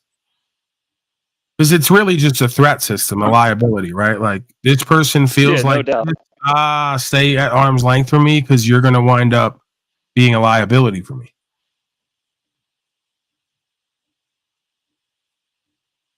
And a lot of folks feel comfortable in that shit, right? Other folks will react a different way. They'll pull that shit closer, right? Because they like thrive. They live in that space of like bonding over trauma, bonding over victimhood, you know, bonding over how there's so much evil and badness and hate in the world. It's like, if we're going to bond over that, bond over it in the sense of laughing at it along with your death and then creating a resolution around it and surrendering the rest. We're going to sit in this mire of, I need you, I need me, we need God, because we're going to use God to save us from ourselves in a world we don't understand or feel powerless. And it's just like, okay, enough, stop, get off me. Like, I'm good. I am that am. You know, like it says, be still and know that I am. I think there's a lot of folks that could use that mantra, right? And then they're going to find different results. The reason why Aaron Gauci was attracted to you, Sophia, while you're running from him is precisely what I'm trying to illuminate to you. You have a prey-like energy, and predators are going to be attracted to it because they perceive the same thing I do, that you have this duped, deluded, kind of self-suffering, chosen suffering, I'm a victim consciousness. And they're going to just gravitate toward you to fulfill that prophecy for you and with you. Yeah, I used to do it. I do that to girls, but I stopped. Again, it's part of her putting faith in earthly man for whom there is no salvation. I just hope and wish that all these lowlives and deviants will finally stop. Just let it go. You're putting faith in earthly men for whom there is no salvation. They can't even save themselves. Why are you pouring into that? You're calling out like a mating call to all the predators out there that go, ugh, I can totally feed off of, Sophia's like duped out, deluded kindness and loving, caring heart. Ooh, she's vulnerable. Ooh. And Gauchies. And nobody knows she's secretly a serial killer just waiting for them to come in. No, that'd be funny though. No, that's you. It turns me on even more. That's you, Cosmic. All right. Yeah, a bit of projection there. She's the Black Widow, this one, right? They all go, she's so cute, she's so hot. And she's like, I dare you to get near me because I'm going to break your soul. Exactly. Yeah, but, let's not even get into that, okay? I have my own analysis of you. I don't want to get into it. Oh, Cosmic, play mystery for me, bro. Wouldn't she just dump the Bible, bro, at the other one? I'd let her stab me any night. Oh my god. You guys have got a crush. How you get stabbed with a Bible? Where's Joshua from? Where is Joshua at in the world? Yeah, who is this kid? Yeah. He's lucky to be here at 20 years old. I'm jealous. I had to wait way later in my life to get to this channel. I wish I had this channel when I was 20. This is the woman that Sophia got close to and then goes, I had to run far away. I go, Sophia, I told you for months and weeks that guy was a predator, a deceiver, and a Luciferian trash. And you just thought that I was like trying to take possession over you. That's what these goofy broads think. Like, I need them to listen to me so I can get some ego rush. I'm like, no, I'm just trying to give you the move. It's good pimping. I'm trying to tell a goofy hoe how to stop getting caught up. Like, that's what I do. It's like, I love the game, right? I love the game more than I love you. That's what allows me to give you the game and not play favorites. So this is the guy, right? That she goes, I can't imagine, like Talcott. I can't imagine he's a narcissistic deceiver, abuser, manipulator, user.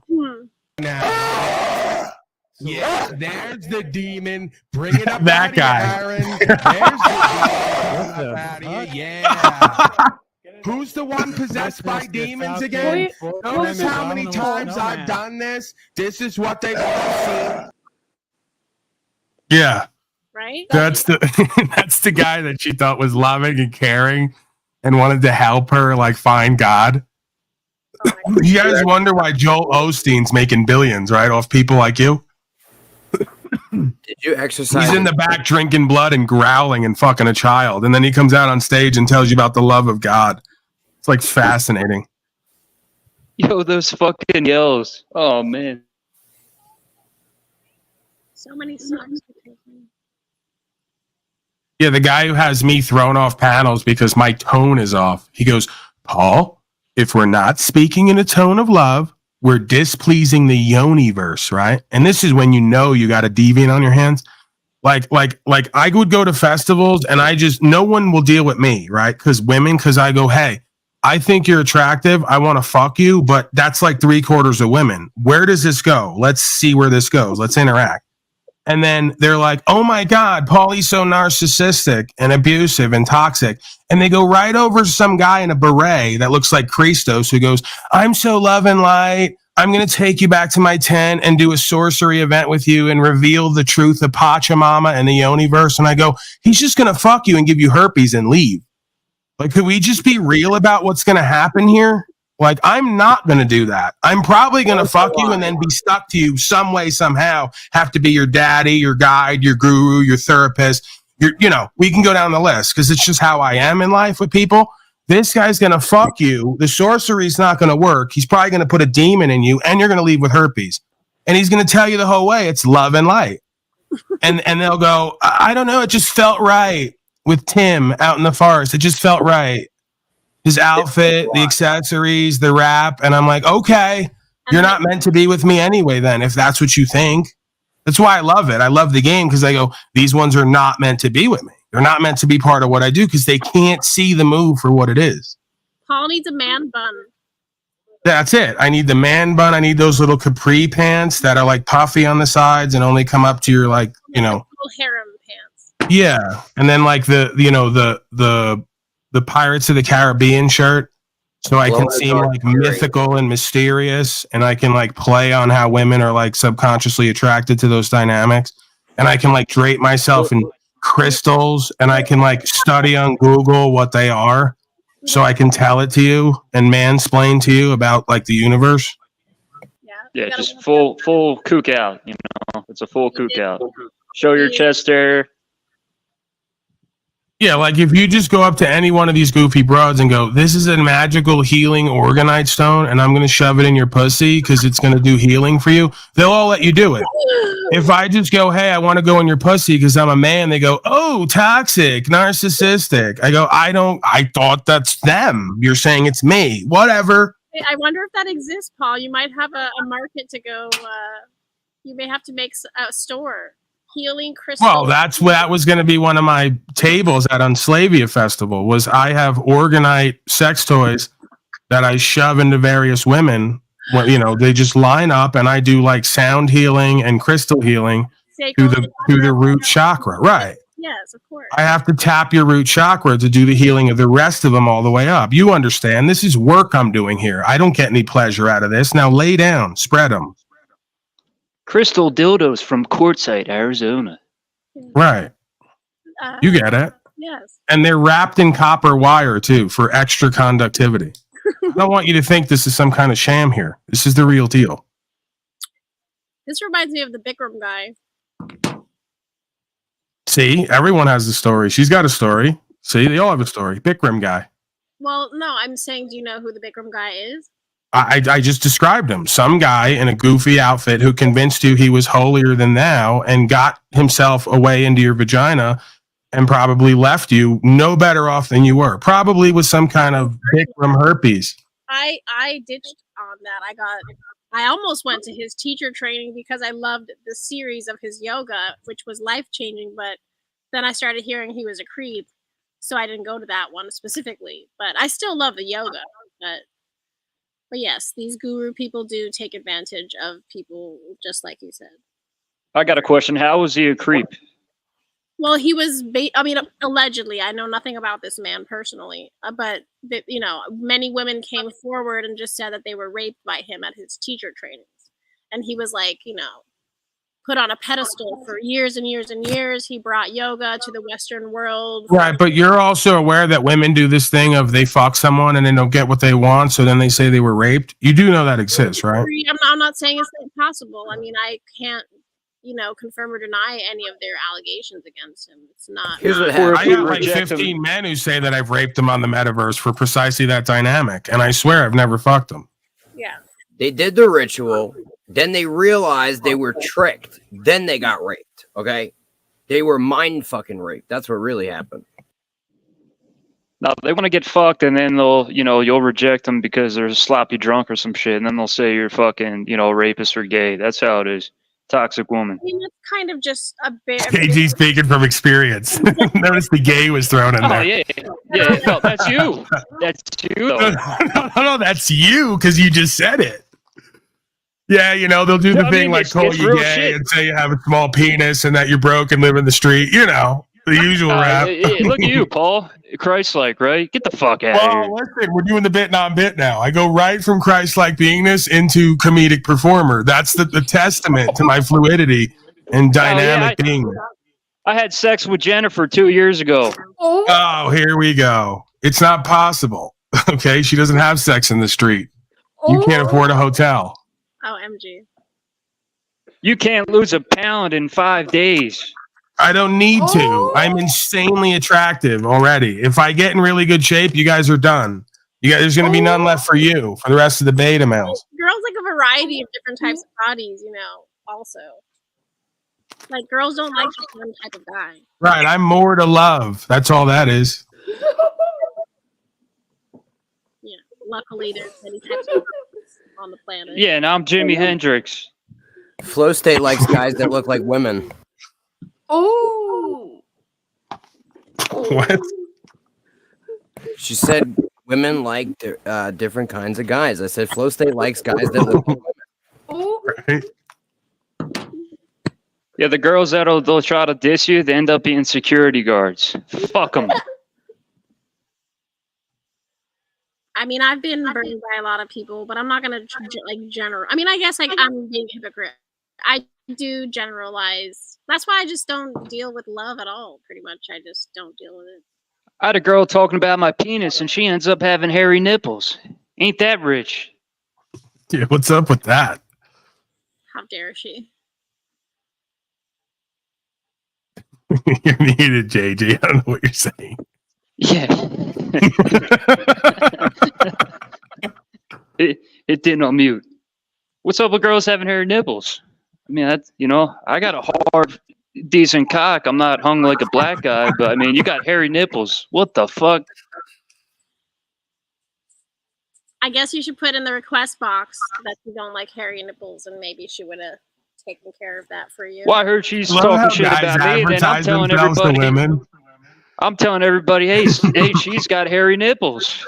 She's talking about my dick, and I'm like, hey, she's got hairy nipples, and then everybody's like, oh shit, hairy nipples. Yo, there's hairy nipples. That's, hey, if you want drama, I got you. You're traumatized by her nipples?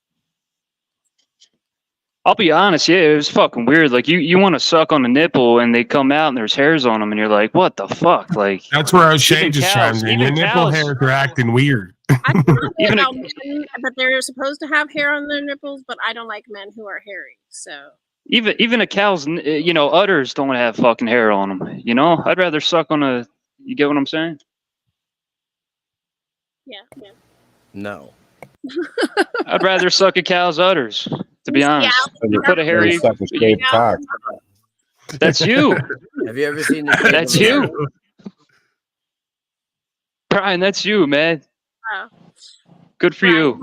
Nipples. I think everybody needs to owned. You got punked out like a bitch. And you don't want to acknowledge it. You don't want to admit it. That's what. Right. All right. Nice, Brian. You're so cool, Brian. I don't think that was directed at you. I think that was directed at me. Nah, I'm just talking shit on Brian because he's scumbag, demented, defective fucking mental apes. That's what you guys are in the freedom movement. You're morons. Everywhere you're morons. Why even play that? It's not me. I don't even have the keys. All right. I apologize, Brian. I'll be real here. I apologize.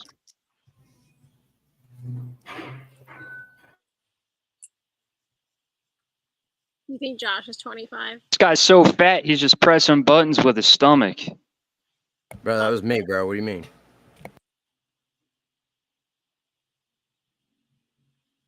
So where's Brian? Where's everybody? What is everybody doing? I'm looking at your butthole eyes. Oh my lord. Yeah, I like him. It's cute. Thanks. The shit. You look at women and all you see is buttholes. Yeah. It's very Nice, Frank. very Freudian of you. Very Freudian of you. All right, yeah. Freud was his mind he is hated trying to people. make you into something attractive to him. It must be related somehow to his Okay. Yeah, look at Rand, man. Look at this guy. Freud is not a nice man. Freud hated people. He ended up hating You know who everybody. liked Freud? Flow At a State. certain point, Okay. I think That's all his you need to mother know. had over in front of him one time, and he was traumatized, and now he's like turned it into a fantasy or something. Freud went Ted Kaczynski on us. That's the facts. Freud State. Did you guys watch the Freud movie? There was a movie that came out with what's his name? The guy from Silence of the Lamb, Anthony Hopkins. Anthony Hopkins, great actor. Yeah, he played Freud in the movie. It was pretty good. It's kind of a nerdy movie, but I liked it. I'd rather watch Silence of the Lambs. Mm-hmm. They should have had Talcott play it. My grandfather looks exactly like him. I mean, he's gone, but that's literally exactly what my grandfather looked like. Just exactly. So weird. Clarice, I'm having a friend for dinner. Pass the lotion. Freud wanted to fuck his mom. I think so. I think that's what his stuff was about. It was a very strange movie, indeed. His daughter was gay. I don't know. But they Lesbian. had a kind of weird relationship, the daughter and the father. They seemed kind of weird. You'd be gay too if your dad was Freud. I think I am kind of gay, but I'm not sure. Well, tell us about that. I mean, but I blame it on things I was exposed to in my not childhood, but like my younger years. Yeah, I'm the same way. So Women can't actually be gay. No shit, Brian. I'm sorry to tell you this. Why can't they be gay? I don't get it. Women can't actually be gay. They can't actually have intercourse that results Brian in was raped by his uncle, and it completely twisted his world up. He was 28. It was in his youth. like girls can like girls, but it's not gay in that sense because there's no intercourse. Oh, I see. Paul's mom's babysitter got him. Right. Oh my god. I told you not to bring that up, JD. Told you never to bring up again. That was just between you and I and the panel. Hey, Paul, how you been? Your mom's feeling a lot better. Oh, look at you. You're looking so good. Yeah, how he got me was he told me I looked thin one day. And I go, oh, you don't say. I didn't know you cared. Next thing you know, he's got a finger in me. He's a real smooth talker, this guy. This gay Puerto Rican babysitter. I hope he wore a finger condom.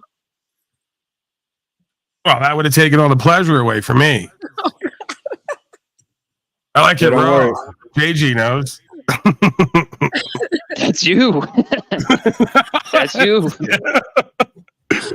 You're really wearing out that's you, aren't you? It's getting real worn out already. Hey man, you push it on me. That's you. Well, you're going to start bringing up me getting fucked by gay Puerto Rican men. Obviously, that's what you're thinking about. You got Did he that fuck imagery you? in your head. I mean, listen, you never know is what I said. I said I have no memory of that, but it's not out of the realm of possibility. Oh man, God bless your soul. What's the movie called? Oh god, I'd have to look it up. Let me see. The rules of that's you is if you use it, it could be used against you. It's the rules. So, like, The where are great we two- going with greatest this, two words. lady three and words. gentleman? I'm using that. I can't remember when I saw the mango guy or whatever. That was good. That gave me hope. So you like instead of you saying you come here because daddy's here and I got like all the right lingo and energy, you just fucking put it off on that queer with the mangoes. That's not. You know. I came to watch your show, obviously, or I wouldn't be here. All right, tell me you love me. I need love. He needs an ego. I thought we were supposed to be beyond ego, Paul. Oh, I can't even see. Did you see how this is, Joshua? You see how they are to me? I love They're always you, saying I need love and I need hugs. And when I ask for it, it's not Say I there. love you in a non-gay way. Right. Then the only one who's left is Rant to hug me and tell me he loves me. There's my life. Roy's last sentence. Okay, I love That's my life, brothers and sisters. That's it right there. I'm feeling complete. I'm feeling complete. Are we going to observe Talcott and his insanity or what? I got to get. I don't know. Are we going to? I got to ask her if we're going to look for land. I got There's no land around here. We got to ride like an hour and a half. It might be too late. Hey, Paul, bidforassets.org or .gov.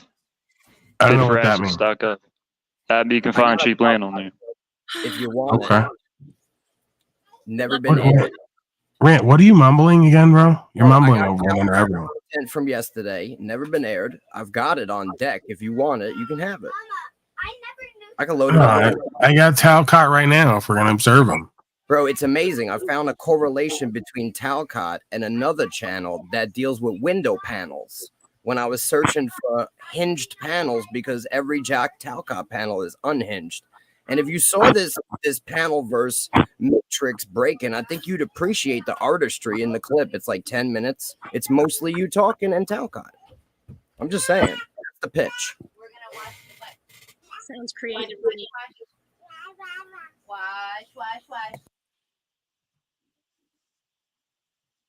All right, yeah, give me a final word. I'm going to sign off here because I'm going to go look at some land.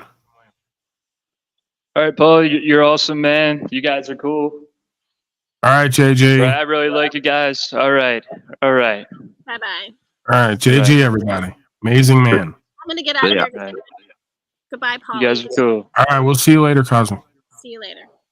All right. You're cool. Yeah. All right. I'm not leaving. All right, take care, everyone. Great show today. Great broadcast. You're cool, Brian. You're cool, man. You're pretty cool too, dude. All right. I'll see you guys later. All right, cool, man. All right, bye. Cool.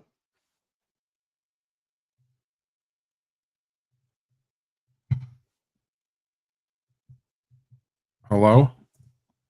Yeah. Yeah, this is where that's you. This is where you go. Final words. Yeah. Oh. Well, I mean, some people, you know what I mean? You got to evaluate, bro. You could throw away the gold and keep the shit. You know what I mean? Vice versa. Life is about discernment. Do you agree?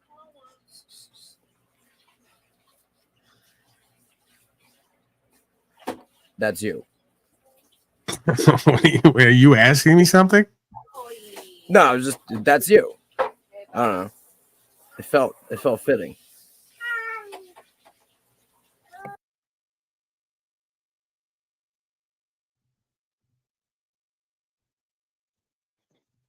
I got my final words. Here we go. All right. You can't control your emotions. You can only deal with your feelings. So, I mean, always remember that. Got to tame yourself.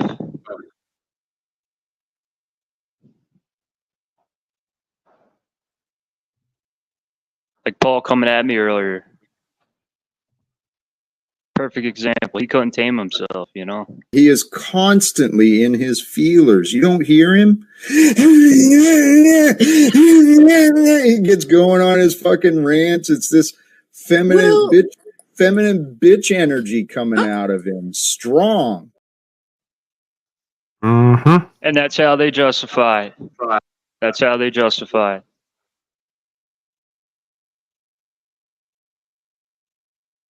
All right, Rant, why are you still here? Did you get final words or what? Or did you get final words just hang out? You just hang around. I thought that's what we were doing. No, there's no what we're doing. It's final words and then you go. This isn't a hangout. That's slow state. That's slave cop. That's them. That's not me. All right? How about that? Fuck you guys. All right. There you go. Yeah, but this is flow state to us. That guy blocked me. I fuck that guy too. He's a fucking kook. This is all I got now, man. All right, JG. I'll see you later. Final words, Joshua, Frank. I'll catch you on the next one, Paul. Thank you, Frank. No worries, man. Peace out. We'll see you next time. Yeah. Believe this guy, Josh. He comes out with the whole thing that I knew all along. That to them, I'm their flow state, right? And that's exactly what I'm trying to avoid, right? It's like I am, but I'm not, right? I'm actually not. Well, you don't up a panel to these deviants. They just use me and use the panel. Sit around and yap.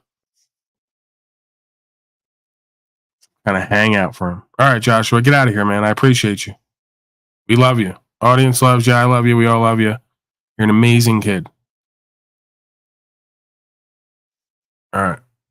Signing off. Joshua signing off. All right, folks, I'm out of here. Miles from out west. I'll be back tomorrow, somewhere between 12 and 3 MDT. You know the thing. You know the deal. Not much more can be said. I'm going to leave us off. Today's outro is going to be a little bit different than usual, right? But still a cult classic, you might argue. So, yeah. I'm out of here. Bye. You know how this goes. And I think that's all of what we're doing in all ways. When we have the back and forth, heavy. Please call the number on your screen and join the Paul Enslaved SPLS with a monthly gift right now. They're part of the process.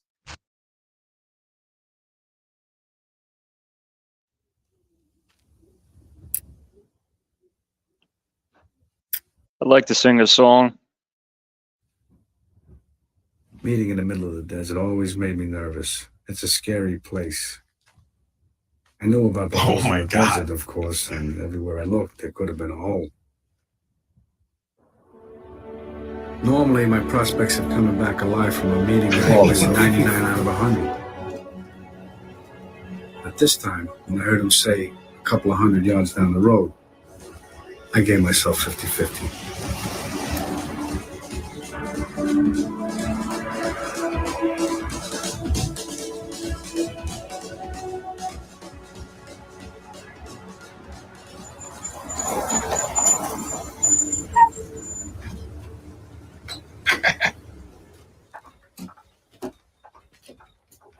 Where the fuck you get off talking to people about me behind my back, going over my head? What people? What people would you think? I wasn't gonna find out?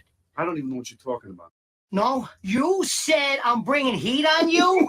I gotta listen to people because of your fucking shit? You're ordering me out? You better get your own fucking army, pal. I didn't do anything. I mean, I didn't order you or anybody. I only told Rob Cleveland you got a lot of heat on you, and that was a problem. You want me to get out of my own fucking town? Yeah, I said let the bullshit blow over for a while so I can run the broadcast. Anything goes wrong with the broadcast, it's my ass. It's not yours. It's my ass. I don't know whether you notice or not, but you only have your fucking broadcast because I made that possible. I'm what counts out here, not your fucking fireplace or your fucking chats with Jack.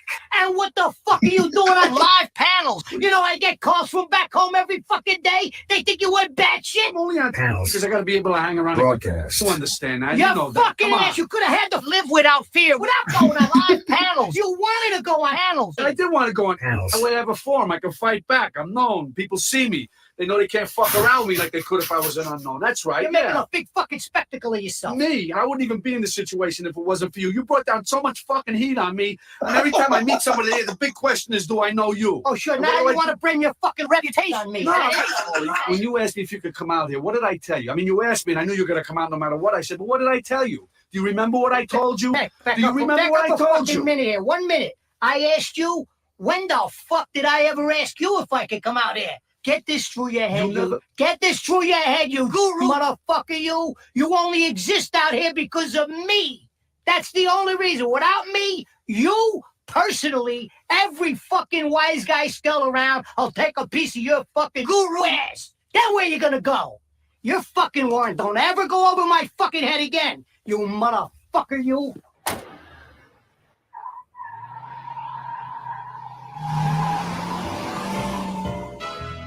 To the window, to the wall. I don't even want to do a broadcast after Talcott's intro or Gorilla Gem's intro. I just want to fucking end it. Well, that's it right there. You just heard it. It's the whole thing. It's 5 minutes.